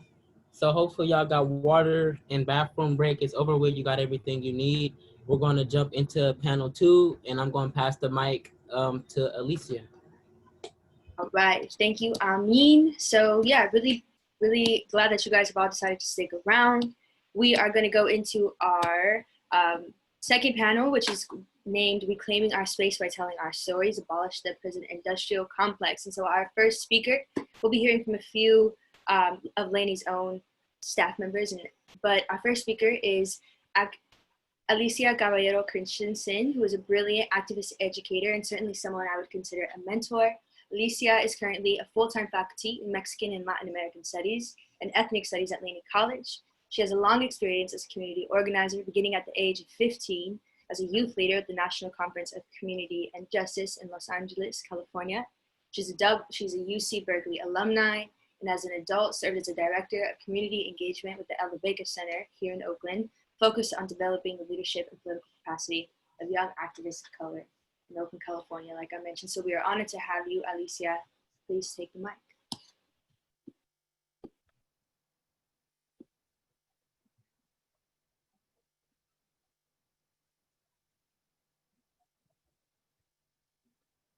Hold on a second, we have to unmute her. Can y'all hear me now? Can you hear me now? Yep. Okay, hi y'all. Sorry about that. I'm trying to, my partner and I, they're in therapy, so I have to be outside so I don't hear what they say. So right now I'm outside. We'll talk about the importance of therapy. Thank you, Raya. I look up to you. I look up to Amin. Thank you, Kimberly. You all are so much of the community backbone of really creating this change at Peralta and in our community. I just really appreciate y'all. As I talk, I'm always, as a teacher, I always like sharing resources, because I feel like for me as como se dice, as someone who's like not necessarily the best like audio learner, I need visual stuff as people are talking, and I only have a few minutes. Let me go, give me a sec, maybe I'll give it to Chris, and then Chris can copy and paste it all. There you go, Chris, share that with everybody. So like Raya said, my name is Alicia, and I want to share a personal story. Trigger warning, it is a heavy story. It is an intense story. And before I share it, I just want to contextualize and say that the experience of my family and so many people probably on this Zoom, it's a reminder of why abolitionist praxis and framework and legacy is so absolutely and critically important. It is so important. And like Ruben, like a lot of other presenters have brought up, the idea of defunding the police or dismantling ICE, or when we think about terminating detention centers, that's just a little piece of it, right? That's just a small part. Really what abolition is saying is that we need reparative justice, right? We need to change the ways we build relationships with each other. We need to think about our own intergenerational trauma and how that shapes how we pass that down to our children, how it passes on legacies of addiction. We need to talk about how we respond to harm. How do we respond when we perpetuate harm? And you know, I think I understood abolition at a theoretical level for a very long time. And when I lost my brother back in 2012, I began to really understand it deeply, deeply in my heart. And it's really hard for me because it's something my family does not allow me to share very often. When I published an article back in 2012, I got very much reprimanded by my family, because for a lot of us, those of our immediate family members who are incarcerated, it often, especially when regards to mental health, there can be a lot of stigma, right? Especially for those of us who might grew up in families where privacy is heavily valued, right? So I share this because I know the people on this Zoom and in this community are here to use our stories as a way to really create transformative change. So in 2012, before that, my brother his name was Eddie. He was 16 years older than me. I was raised by a single mother, and in a way, he was my de facto father. He was the one who would go to my basketball games. He was the one who cheered me on. And he had a lovely spirit, and he had a heavy legacy of addiction, right? Of alcoholism, of drug use. And if you know how the brain works, if you start using when you're early in your teens, that can have long-term psychological effects on your brain. And so as he got older, he started developing early stages of schizophrenia. Also, it's important to note my brother is 6 foot. He was 6'2". My mom's 5 foot. And it's always been a struggle in my family to support my brother, but also have healthy boundaries when he was using or becoming violent or going through episodes. And in early 2012, in February of 2012, it was just my mom at home by herself late at night. And my brother came to the house and was having a really, really intense episode. He had been using, his medications were off, and there was a threat of physical violence. My mom, again, who's 5 foot, felt scared for her life. And she called 911 because she didn't know who else to call. She didn't know what else to do in the middle of the night. And my brother went to jail. And I think the thing that gets left out of it, we talk about like police harassing our communities, which is a key part. And also we need to recognize that sometimes it's been our own immediate family that has called the police on another family member because we have felt in fear of our lives because of whatever mental health issues or addiction issues that are happening. And because of that incident and my mom being afraid of my brother not having the appropriate support, my brother did stay in county jail for a few months. And if anybody is familiar with the county jail system, it's oftentimes a de facto place for people with housing insecurity, homelessness, and people with extreme forms of mental health crises. And my brother was not given the appropriate meds. There's also been a lot of reports, if you read Patrisse Culler's memoir that she wrote about her brother in LA County jails and prison systems, we know that a lot of times people with mental illnesses are more likely to be tortured, are more likely to not be given the appropriate care, or anyone who's in prison, really. And in June of 2012, my brother, the report said that he hung himself inside LA County jail in the psych ward. And I had been down there and I was supposed to go see my brother the next day in county jail. I was supposed to, and I didn't make it. I didn't make it to see him. And it's really painful and hard for me to share this, but it's important for me to share this because it's a complex story. And I think we need complex stories to break out of these like binary narratives that people even use oftentimes in activist spaces. And I think as a teacher, as a radical feminist, as someone who's trying to continue to heal from this trauma, it's a reminder of that we don't need carceral feminism, right? We don't need more laws that just say we're going to expand police or expand jails or expand prisons to keep women safe. And oftentimes a story like my mother's can be co-opted into saying that we need to be expanding jails and prisons. I also think Ruthie Gilmore, who's an important abolitionist and cultural geographer, talks about we need to move away from this idea of carceral care, that somehow if we just build more psych wards and we fund more prisons and jails to just have more, whatever the need is, if it's women's prisons or people with mental disabilities, we know at the end of the day, prisons are always sites of violence.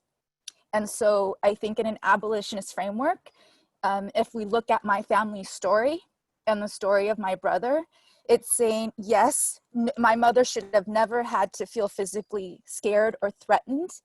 Also, why do we have a system where there was not a support system, both for my mother and for my brother?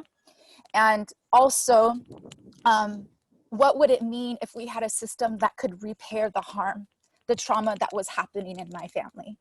And so I just bring that up because it's not just the bad boogeyman who's out there, who's, you know, there are just terrible, you know, racist cops, and the stories are more layered and more complex, and it's systemic. And the last thing I'll sort of end with is I really recommend, if folks want to learn more about the intersections of county jail, incarceration, and mental crises, is there was a really powerful documentary that came out in January called Bedlam. And I put it on the, Chris, did you share it on the chat? Sorry, I couldn't change the two. I was chatting with Chris and I didn't have the chat. Kimberly shared it with everyone. This documentary sort of captures this crises that in regards to mental health and incarceration, and why there's been so many failed policies, that why is it that the county emergency rooms are so oversaturated and do not have the support for people with mental crises. And then what happens is that those folks are being sent to county jails. And instead of us providing systems of healing, providing systems of intensive mental health and care, we're providing jails and prisons instead. And LA County, on top of many other county jails, we look at Santa Rita and Alameda, actually have some of the highest rates of suicide and murder, right? And I want to end with saying, we don't really know the stories. When people say suicide, well, technically my brother or anybody else who's in the hands and care of that system should be making sure that they don't come out in a fucking body bag, right? And so even sometimes there's been stories of reports that say that someone's killed themselves or someone's overdosed or someone just had a medical emergency. We can look at the story of Sandra Bland and the ways in which they tried to hide her murder, right? So even when we see reports, we have to be skeptical of what really happened inside, because we know for a fact that people are being tortured inside. So I sort of want to end with that. I know that it's a heavy thing to share, but I really appreciate you all giving me the space and place to share that. Thank you for being open. And again, this is a safe space. So this is why we welcome your story and you speaking your truth. Yeah, thank you, Alicia. Can we come off, can we turn our video on for those who are willing to give her the digital applause that she deserves? Thank you. So very powerful. And with that, I would like to invite everyone here to participate in this Padlet that we have created, sort of like an interactive, interactive, I guess, engagement that we have planned. As you listen to these speakers, the rest of our speakers for the rest of our program, put in the Padlet what you believe this $4 million that we have created for ourselves by defunding the sheriffs, what we could use that. What we could use that might have helped, you know, that could help us stay in school, help us with the mental health, you know, that we need mental health support. So the link to the Padlet is in the chat, and at the end of this, we'll show what everyone's response is. Thank you again, Alicia. And now I will pass it to Roger Chung, who is the chair of ethnic studies at Laney, and Vince Garrett, who is a part of our Restoring Our Community staff, who are both leaders. And yeah, please take it away to talk a little bit more about restoring our communities and the work that you do. So I'll pass it to you, Roger.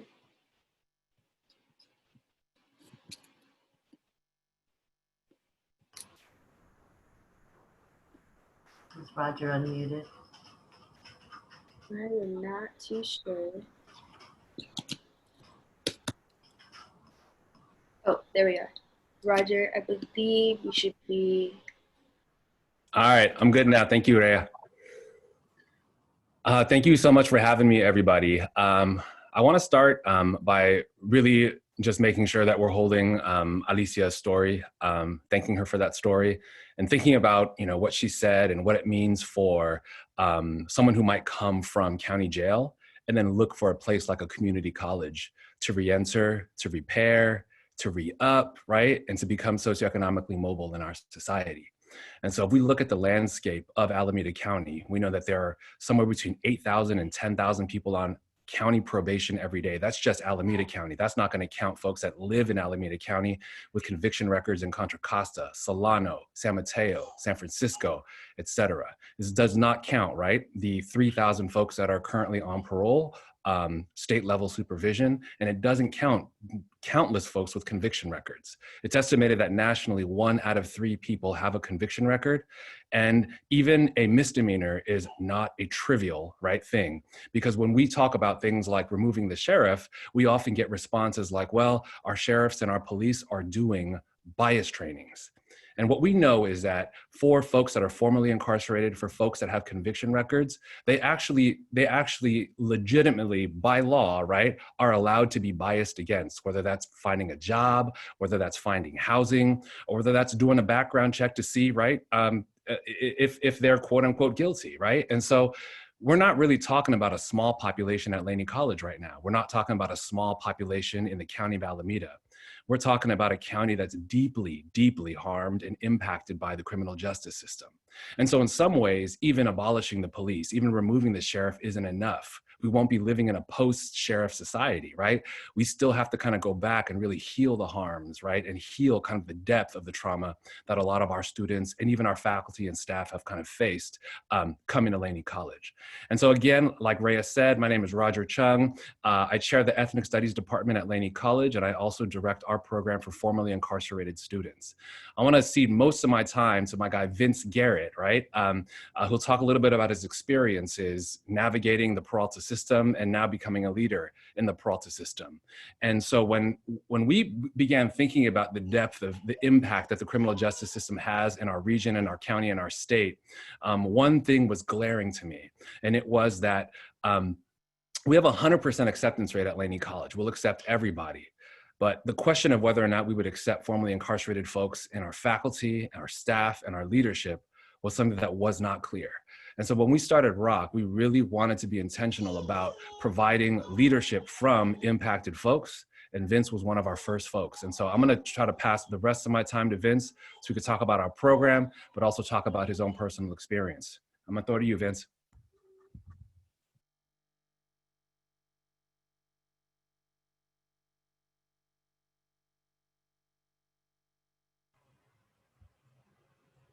Hello. Hi. My name is Vincent Garrett, Student Services Specialist with the Restoring Our Communities program here at Laney College. First off, thank you, Alicia, for sharing your story. Yeah, I haven't had an experience like that, so my heart goes out to you. And thank you to everyone who put this on, especially our student leaders, Ray and Amin. I'm a formerly incarcerated person myself, so. And I'm a lifelong Oaklander, so I've had plenty of contact with the police. It wasn't until I came back to school that I began to understand the social context I was living in, especially growing up in the 80s in East Oakland, and why we were always in contact with the police. I thought it was like that everywhere, and then come to find out like certain places were targeted for police surveillance and harassment or whatever. And I've had those experiences personally, so I understand. I'm all for the defund the police movement, and especially out of school, because I've also had contact with them in the school system as well. I had issues going on as a youngster myself, and so like in the third and fourth grade, I started getting suspended. And around that time, I had a lot of issues going on, but nobody was asking me what was wrong with me, what was going on. Not even my mother. My mother was like, she took me home, spanked me, and put me on punishment, And I had a lot of stuff going on, and I didn't know how to process it, and nobody was trying to help me process it. And I believe that was the beginning of my school to prison pipeline for me, myself personally. So, and ultimately at 18, I dropped out of school, and that same year I went to jail. I had my first contact with the police as an adult, and went to prison, or went to jail, and then ultimately prison. And so I understand it from a visceral point of view, and I'm all for the what we're trying to do here. And so at Restoring Our Communities, I'm really honored to be a part of that program. I've been there since the beginning, and I was chosen because I had those experiences with previous incarceration, and I had just graduated from UC Berkeley, and so, and I was involved with the and that's where my organizer began to start too, because I didn't even look at my lived experiences as being something that can help other people. I was just like trying to get my degrees and going about my business, right? And I became a part of this movement with the underground scholars who were looking critically. A lot of those people are abolitionists, and they were like engaged with literature, abolitionist literature, and with this movement to create a prison to school pipeline. And so I kind of just fell into that. And so our work at ROC has been to create a safe space where students with these experiences such as mine don't come in feeling like they're being surveilled, or where they don't want to have contact with the police on the campus, with the sheriffs, and they can just come in and just kind of just debrief and breathe and just have a place to be where with other people with lived experiences that are similar to them. And I think we've been pretty successful. We've been able to help graduate a lot of students. We've been able to help transfer a lot of students, because I think we have a safe space, and we're real intentional with what we do as far as supporting formerly incarcerated students. And so, and these experiences vary. I've spoken to students in the program, and some have had extreme violence. I haven't personally had extreme violence where I was either sent to the hospital or something like that, but I've been beat up, slammed, cussed out, disrespected, dealing with the Oakland Police Department, dealing with the Alameda County Sheriffs in Santa Rita, dealing with the correctional officers in San Quentin. So, so as people began to share their stories, and that was what was so important about having that safe space, that people felt open. They felt safe enough to open up about their experiences with other people who had similar experiences. And I've heard some harrowing stories. And so I believe that if we could find another method to make Laney College and the Peralta College school system, and hopefully a whole California community college system, a system where we don't have to have police, where we can have another option of community-based people who can provide security to make people feel secure, and have a restorative justice model, which we've been intentional in creating as well in our program, then I'm all for it. So I don't want to take up too much time, but I do want to, somebody has any questions?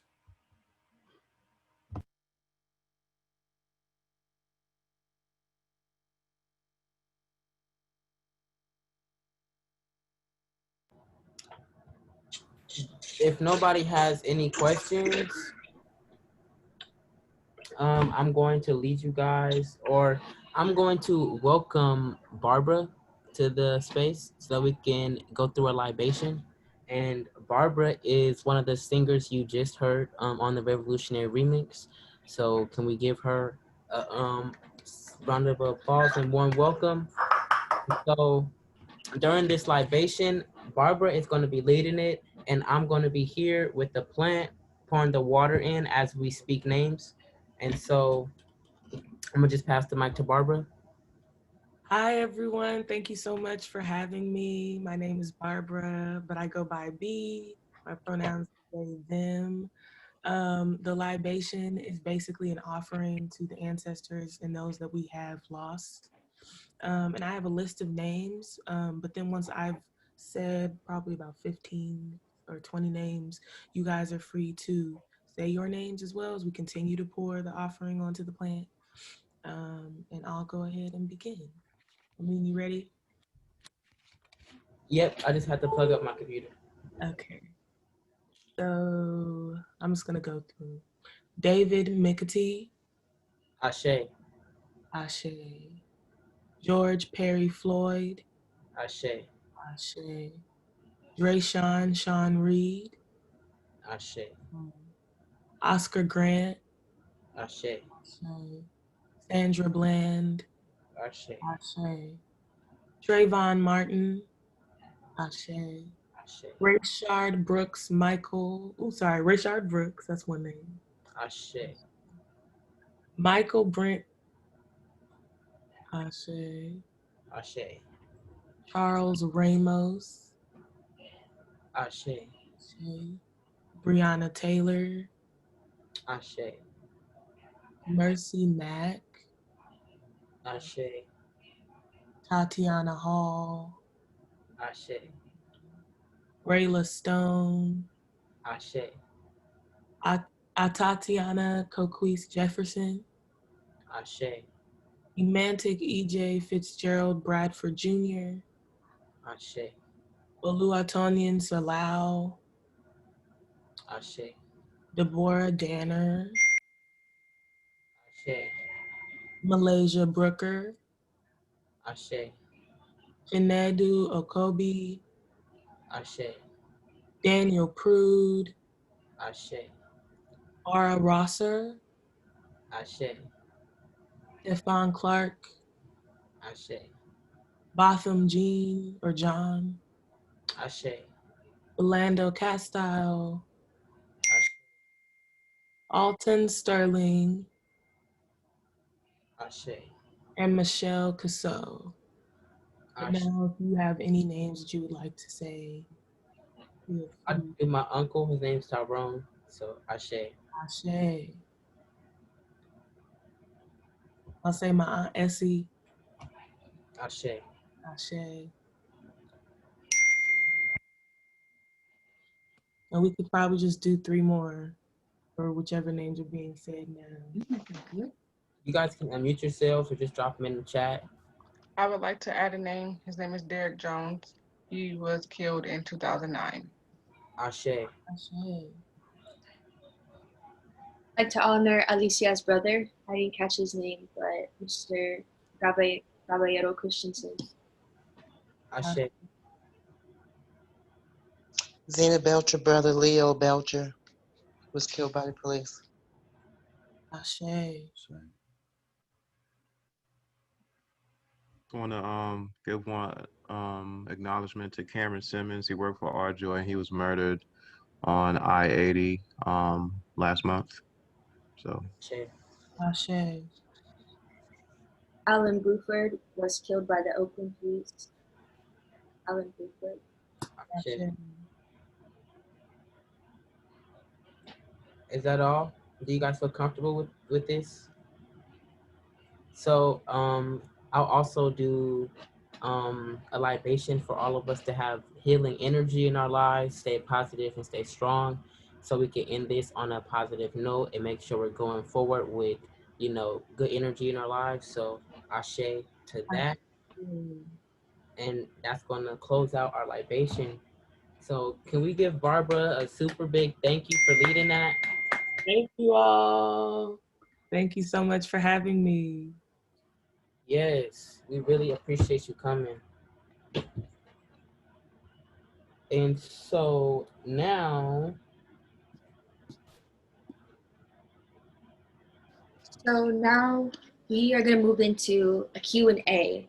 Amin and I have worked very closely with Ethel Longscott, who I would certainly consider as an elder and someone I respect a lot. Ms. Longscott has facilitated political education for us, and we have come to understand that there's a clear generational, I don't want to say divide, but I guess difference there could be a generational difference in perspective in the current social political moment that we're in right now, including, the questions around voting, the questions around whether it's worth it to vote, that a lot of people, a lot of organizers within my generation are feeling and bringing to the forefront right now. And so I want to invite Ethel back into the mic, and we're going to pose 2 questions to Ethel to facilitate a little bit of a dialogue around what I mentioned. So without further ado, welcome Ethel, and I will pose the first question. So I'm sure most of you know who No Name is. I would hope most of you guys know who No Name is. And one day during the revolutionary summer that we had, I'm scrolling on Twitter trying to, put my anxiety somewhere. And No Name tweeted a question that I offered to Dr. Long-Scott. And so the question was, excuse me. Oh, so quote, did our ancestors think fighting for liberation meant fighting for the right to vote? Question mark. Now that we see that that's a lie, should we keep voting and participating in this system? Yes, so I think this is well, I'll look at your kind of generational person, our Miss Carol Fife, who spoke earlier. And I think she really brought a number of things together about just both the history and some lessons. So first, let me do a little bit of history, which I know everybody is aware of, but I think it's important in this transformative process we're in that we think about that question as first saying, remember that this has been a journey for Black people for liberation, and that it's been a torturous one. So when I say that explicitly, I mean, we have to keep in mind, while this country has conquered and oppressed a lot of people, Black people were owned like farm animals by the ruling class from 1619 to 1865 and the end of the Civil War. So the question of, and y'all know, every year of slavery, there were uprisings, every year. Nobody had to say, hey, I mean, and throughout that history, voter suppression was explicitly directed at Black people, since we weren't considered as human beings, but also the owners used Black people as a part of the population so that they could have an increased representation in the House of Representatives and in the Senate. So they could, the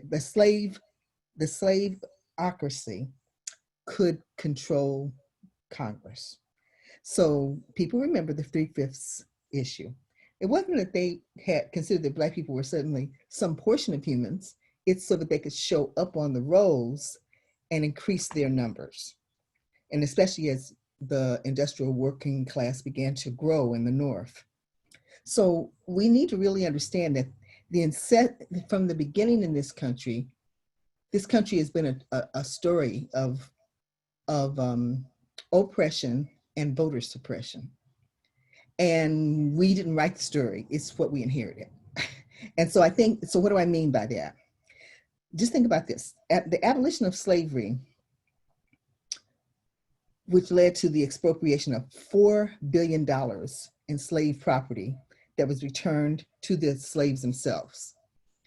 That was culminated in the war, and African Americans played a really big role. So what you're hearing me say is, before we could even it was more than 200 years before Black people could even get to the table to talk about voting, because the rulers wanted to make sure that that process never happened, because that was profitable. Reverend Monica started us out with that this morning. But Reverend Barber from the Poor People's Campaign talks about the importance of the period of Reconstruction, and that the first Reconstruction was at the end of the Civil War, and this period where freed Black people and poor whites made a new kind of government. They made a new government because these were people who never, and the first people who got the right to vote were Black men. Black women weren't even but it was a huge development. We got to understand how these things have developed in stages. And in that period, more than 2,000 representatives between the end of the war and then the defeat of Reconstruction at the roughly 1877, 1881. But Black people were in every state of the legislature. We are not taught this information. So it was integral. But then when Wall Street took over from the slaveocracy, some of y'all always say, Wall Street, what are you talking about? It's very profitable land. And having people who were slaves and in very subservient conditions made for a very lucrative possibility. So the question of the first Reconstruction did all this phenomenal public policy, and it was defeated. Many of the things that came up in what people define as a second Reconstruction, which was the Civil Rights era, was actually fought for in after Reconstruction. So it's not a question of, if we don't get to choose the wars that we fight, we inherit them. And then the question is the relationship. So you have to think about the vote as a battlefield. And it's also very connected to democracy. So we have to think about this question of not ceding ground to the rulers who are working mightily through Jim Crow and other forms to ensure that people who were denied their rights, that was culminated in denying the right to vote.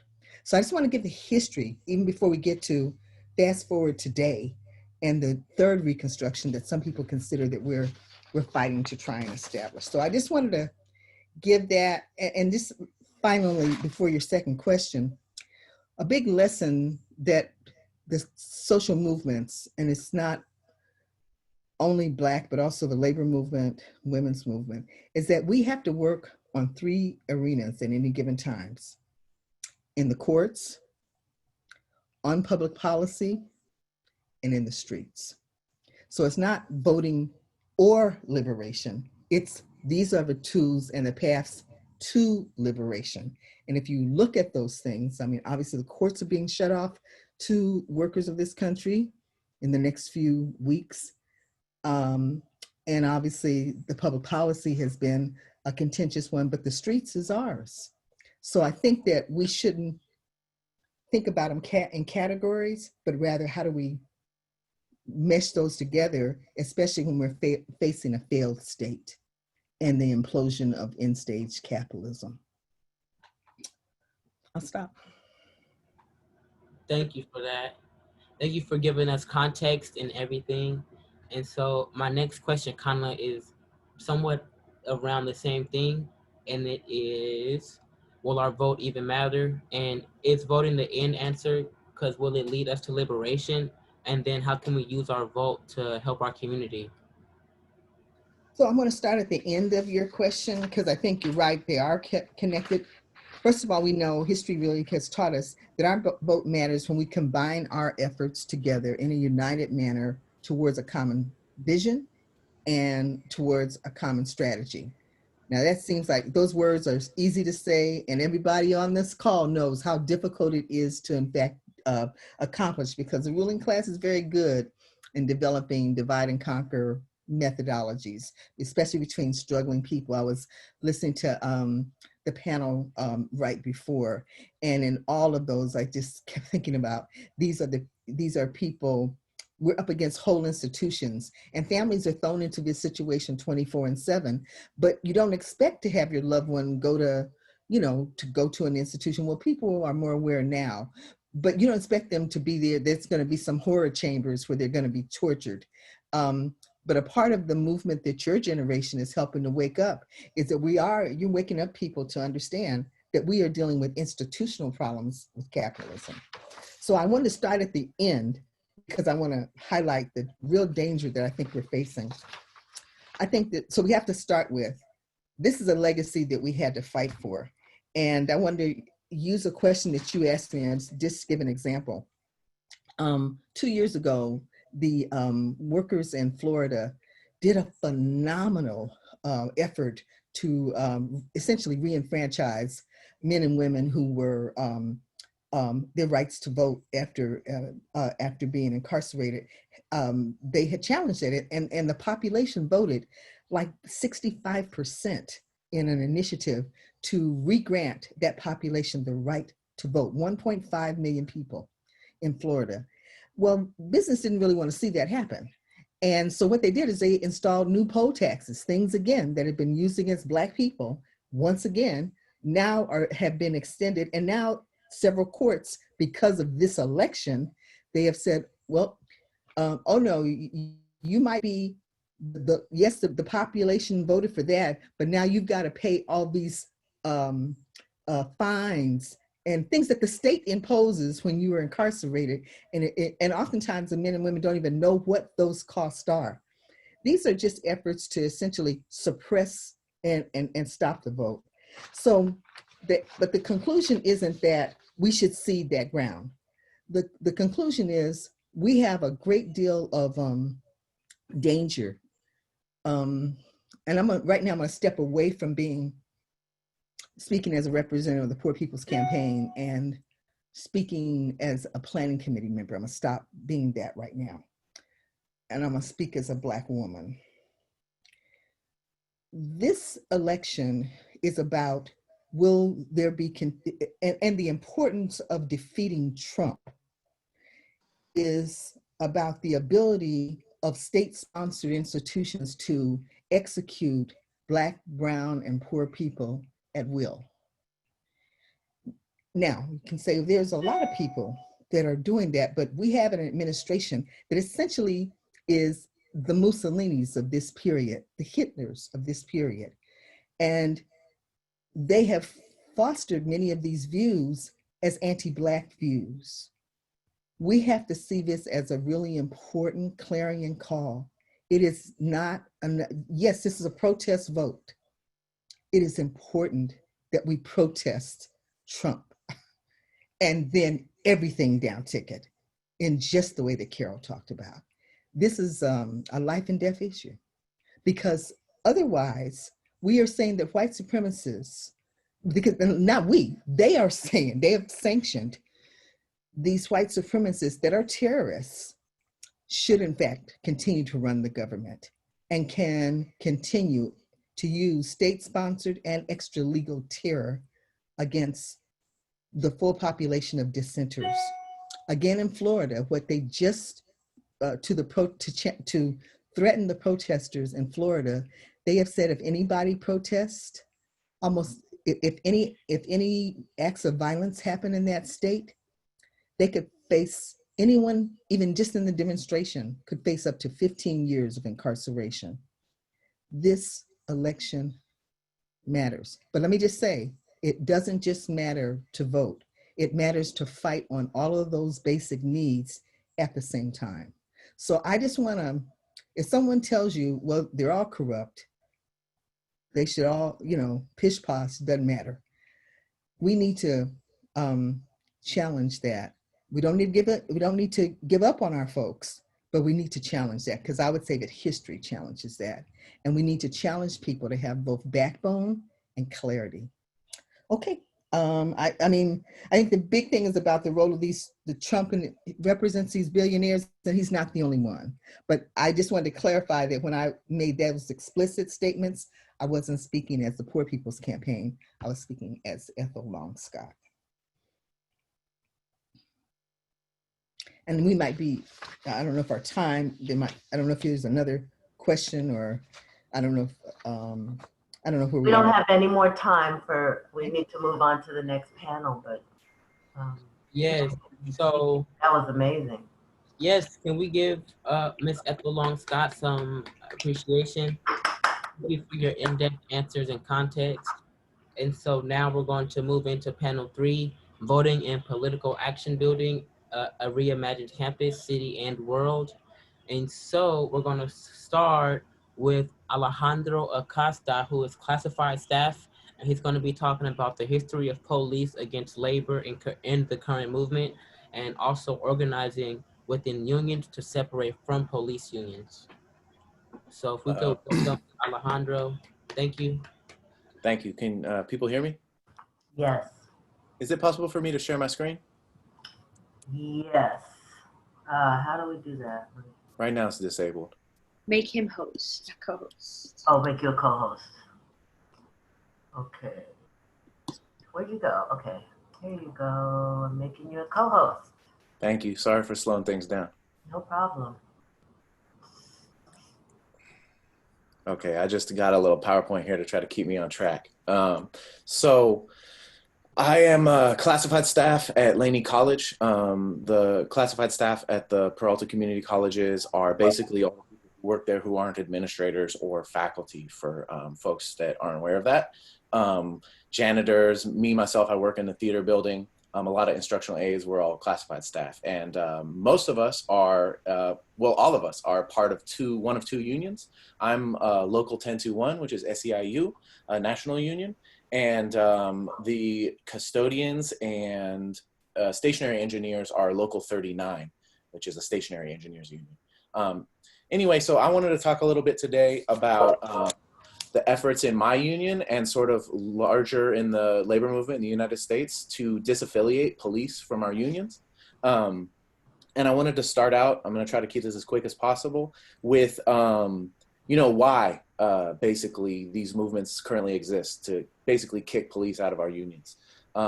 First, I wanted to start with what I think is kind of a common misconception about union membership, and that's what my first slide is about. When most people think about the labor movement in the United States, they think of white men, but that's actually not been true for a really long time. So this slide is from the Economic Policy Institute. It's from 2017, so it's a little dated as far as the numbers, but I just like the graphic because it's got what people think, which is some white dude wearing his little hat, and then the reality is 46%, the biggest minority of union members are women, and 36% back in 17 were people of color. That's higher today. Let's see if I can get this slide to advance. There we go. So here's just a little more data on that, and I wanted to draw attention specifically to these little boxes that I highlighted on this slide, and that is the percentage of all over employed people in the United States, their likelihood to be members of a union. And if you look, Black people have the highest percentage or are most likely to be members of a union in the United States. And so I mention that because, as far as the question is, why do unions want to disaffiliate from the police? Because who's getting killed by the police? You know what I mean? It's overwhelmingly, at least as far as the part that we see in such a terrible way, Black people. And so we have to realize as union members that Black issues are union issues as well. And we have to step up and really, do something substantive for our membership, which happens to be a lot of, Black people. We can go one more slide here. Also, I wanted to talk about sort of some going back a little bit further in sort of history about how police have always been antithetical or opposed to organized labor. Really great book about the police and about policing is called The End of Policing by Alex Vitale. And he's a historian. And so in it, he talks about the sort of formation of what the modern sort of police as we know them today and how that happened in London. It was this dude, they knighted him, Sir Robert Peel, who was in charge of basically oppressing the Irish because the British colonized Ireland back then. And basically his job was to keep workers in line. And so he was really good at that over in Ireland, keeping agricultural workers in line. And then when they needed to save money because of the Napoleonic Wars, they brought old boy back to London, where they basically had him create the modern police force. And Vitale goes into this more in his book. I encourage you to read it. And it's all about basically how this fool, Robert Peel, basically created the police force mainly to keep industrializing workers in line, reporting to work on time, and to break strikes.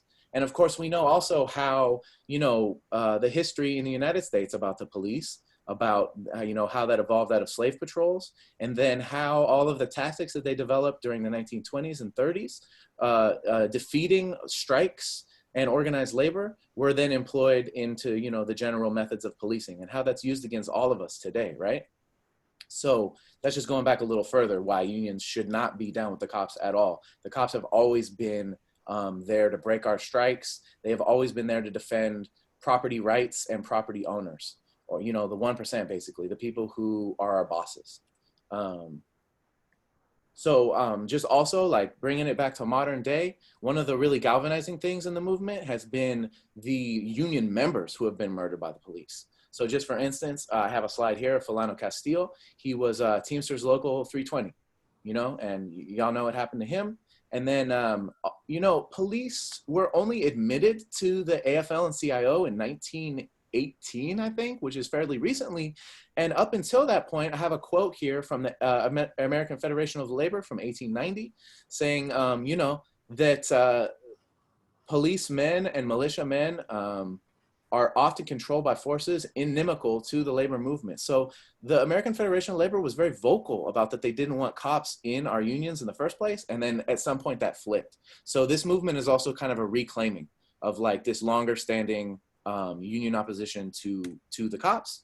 And then finally, I just wanted to highlight what my union's doing right now. I'm part of a, right now, small group organizing nationally to disaffiliate SEIU from the cops. We're getting ready to introduce a resolution to 1021, which is our local here in the Bay Area. And then also, if y'all didn't know, the California Labor Federation, which is basically the California AFL-CIO, has introduced a resolution nationally to disaffiliate. The nonprofit Professional Employees Union has also introduced a national, what do you call it? Resolution to the AFL-CIO to disaffiliate. And then y'all know too that teachers have been at the forefront of getting cops out of schools, right? And specifically teachers unions. So UTLA, OEA, and hey, PFT is there in the trenches as well. So I'm just gonna end there. If anyone wants to know about the efforts at SEIU, you can get at me. Kimberly has my contacts, and there's a petition going around that we're trying to get people to sign. And yeah, that's about it. Thank you for your time. Yay, it was good. Awesome.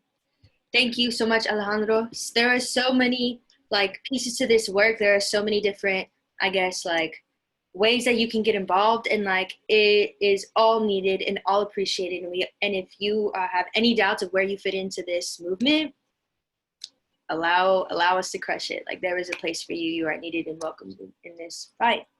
And now I'm so excited to pass it off to our guest speaker, a youth organizer and activist, to really just drive home and end this teaching the right way. She's straight out of the Central Valley, a place where throwing together some strikes and organizing is not easy and not embraced. And so this is a warrior, my friend, and I am honored to have you here, Jacqueline. Please take it away. Take it away. Thank you so much for having me. Thank you.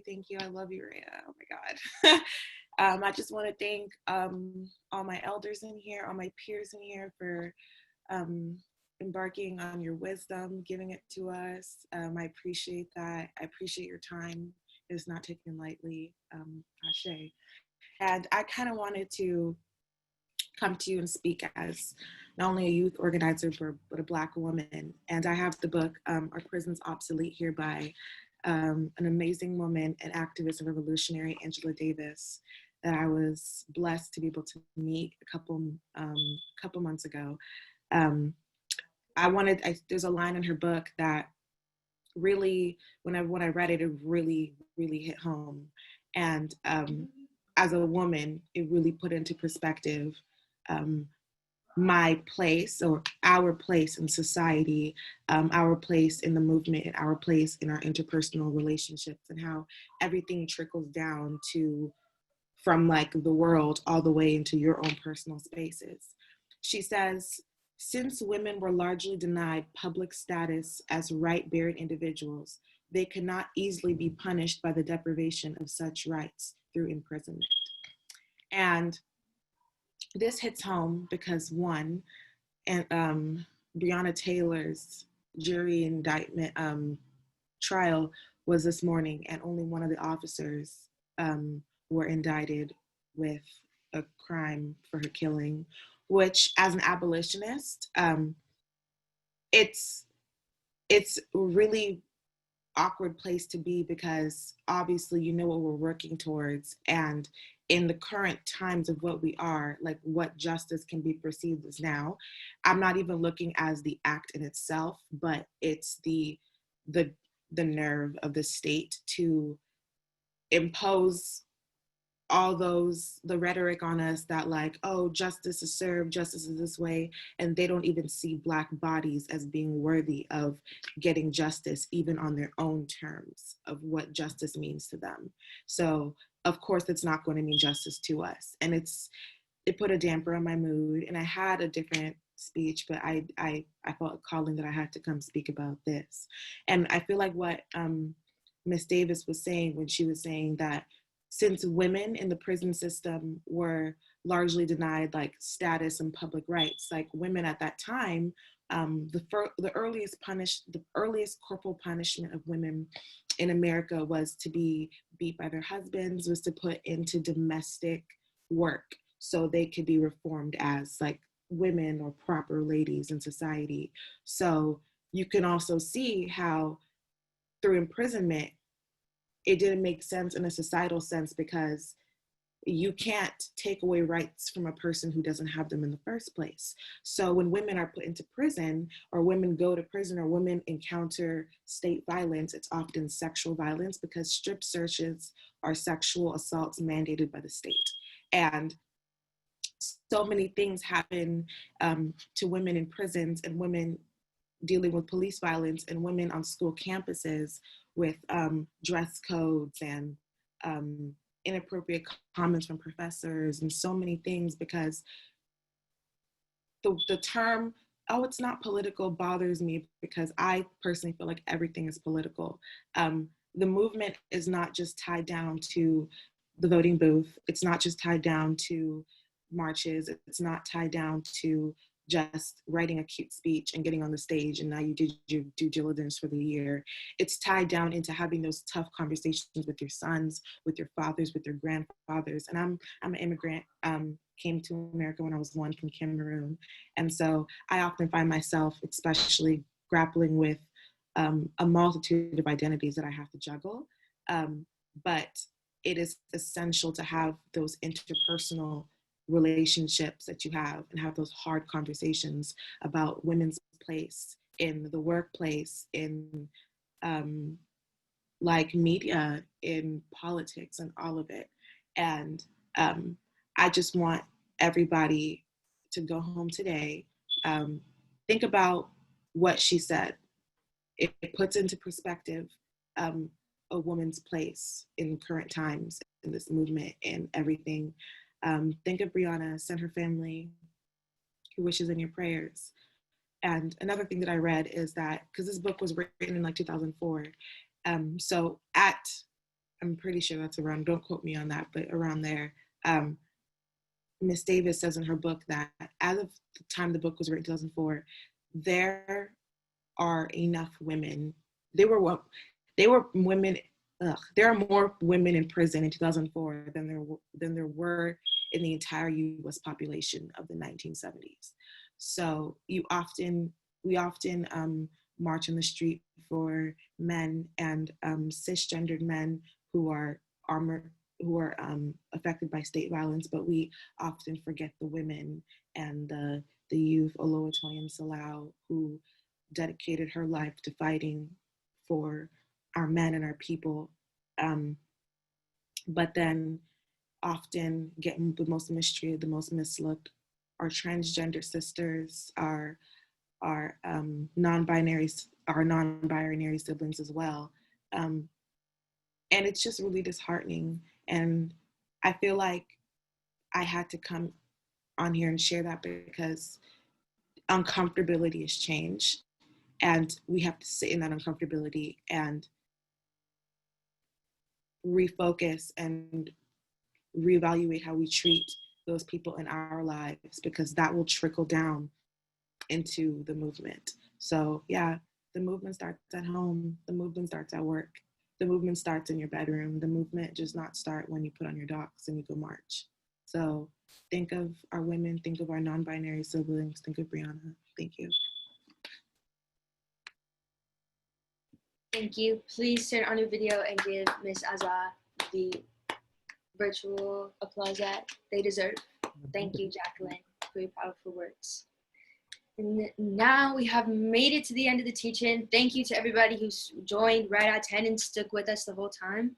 We're not done. We have 2 announcements, at least 2 announcements to make, right quick. Yes, I was getting to it, but I'll pass it to Ms. King, Dr. King, to take it away Okay. for the announcements. Okay, thank you, everybody. I just wanted to say that after this teach-in, which was mainly focused on defunding the police and divesting from law enforcement, we're planning another teach-in on investing in students and investing in the community. And I just posted in the chat a form that you can fill out if you'd like to help plan the next teach-in. We would love to have you be part of this planning group with other fabulous students, fabulous staff and faculty and community members. So just wanted to do that shout out right quick. And the form is posted in the chat now. And I'm gonna pass it back to Rhea. Thank you. Perfect. And we would also like to share with you, Oakland Rising Action is a grassroots social justice collaborative here in Oakland, and they have created a voter's guide to take with us in November. It goes all the way down the ballot to even endorsements that were made within a community committee. And so I'm really happy to share that here with you all. I'm going to drop it in the chat. And I also just want to reiterate, if you are a Laney College student, there is space and a place for you on the student council. I'm president, Amin is publicity officer, and we would love to see you at our next meeting and potentially join us on the council to help plan things like this. So I'm going to look for this voter guide. And just want to reiterate also, please look out in your Gmail. We will be following up with every single one person who has registered with all of the essential links, all of the things that we found in the chat of value. And yeah, I just wanted to leave you with that. I'm sorry, I don't know if there's a People's Tribune, one more People's Tribune report. Is anyone going to do that? A shout out. I think Vicky and Emma were supposed to do that. We still have 100 people left, so let's do Vicky and Emma if they're still there. Let's go for it. Emma and Vicky, are you there? Yeah, I am. All right. Take it away. So, yeah, they're going to speak about the People's Tribune, which is an independent newspaper and a way to get your word out, a way that the movement gets its word out across the country. Kim, you might have to put it up. Is Chris still with us? I don't know. Let me try to put it up again.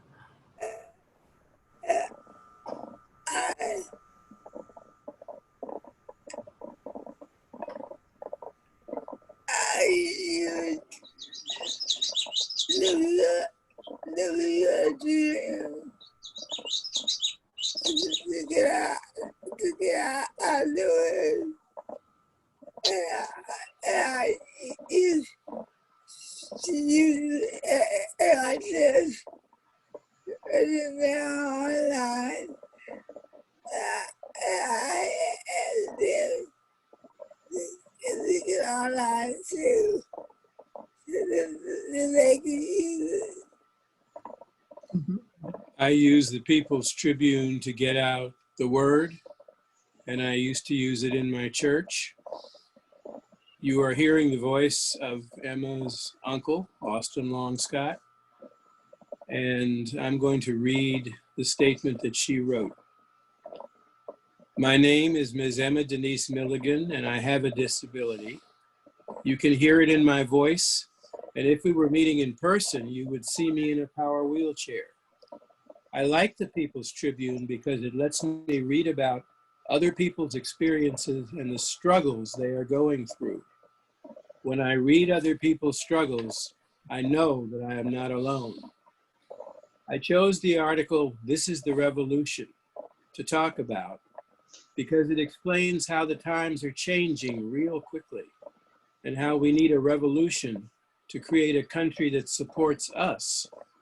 It tells how we need to get organized together as a nation of activists to help each other, and how all of our different struggles are connected.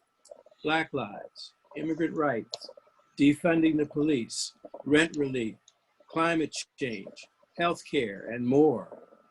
We need unity in our common struggles. I used to use the PT, that's the People's Tribune, in my church before the lockdown. I got people involved by talking about how they could relate to the stories and how anyone could write for the paper about their struggles. Now that we do everything on Zoom, including church, I asked my church members to read the People's Tribune online. I could use Facebook to reach other people, but I don't, because anybody can say just about anything on Facebook. And the People's Tribune is much more focused on what we need to do to change society so that it works for those of us who live on Main Street, not just the rich folks on Wall Street. Take it away, Victoria. Thank you, and thank you, Emma.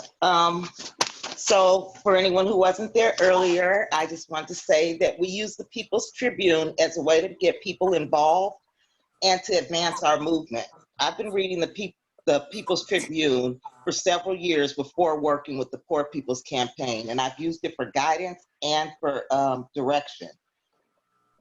The article that I chose, well, the articles are written by the community, and the article I chose as an example was Defund, Demilitarize, and Abolish the Police. It speaks on looking at crime as a public health issue. Defund unites us against all color lines. It gives us a chance to transform society for the better. We also use it to actively teach and educate our members about everyday struggles. I welcome everyone here to take a few moments and follow the link. I promise that the way you relate will be extremely beneficial. Now is a perfect time in our history to really get involved and be part of the change that is definitely coming. Thank you. Yay. Thank you. And you can find the People's Tribune online at peoplestribune.org. Yes. All right. Are there any other announcements? Nope, just wanna share the Padlet that we have created together as a community here. We asked you what we should, what reimagining safety looks like, what this newfound funds that we have, allotted for ourselves by defunding the sheriffs could look like. People are saying more support for students, community policing, community-oriented policing, community liaison, children and families. So thank you all for participating. And there are no more housekeeping announcements. Enjoy the rest of your day, and we're looking forward to continue organizing alongside you all. Yes. All right. You guys did a great job, Rhea and Amin, for emceeing. Let's give them a hand. Yay. And thank you to the planning team. Everybody did a great job. Thank you to everyone who attended. So have a beautiful day. Thanks. All right. Take care. All right. Woohoo! Bye, everybody. Bye. Hi. I'm going to stop the recording now. Okay. Bye.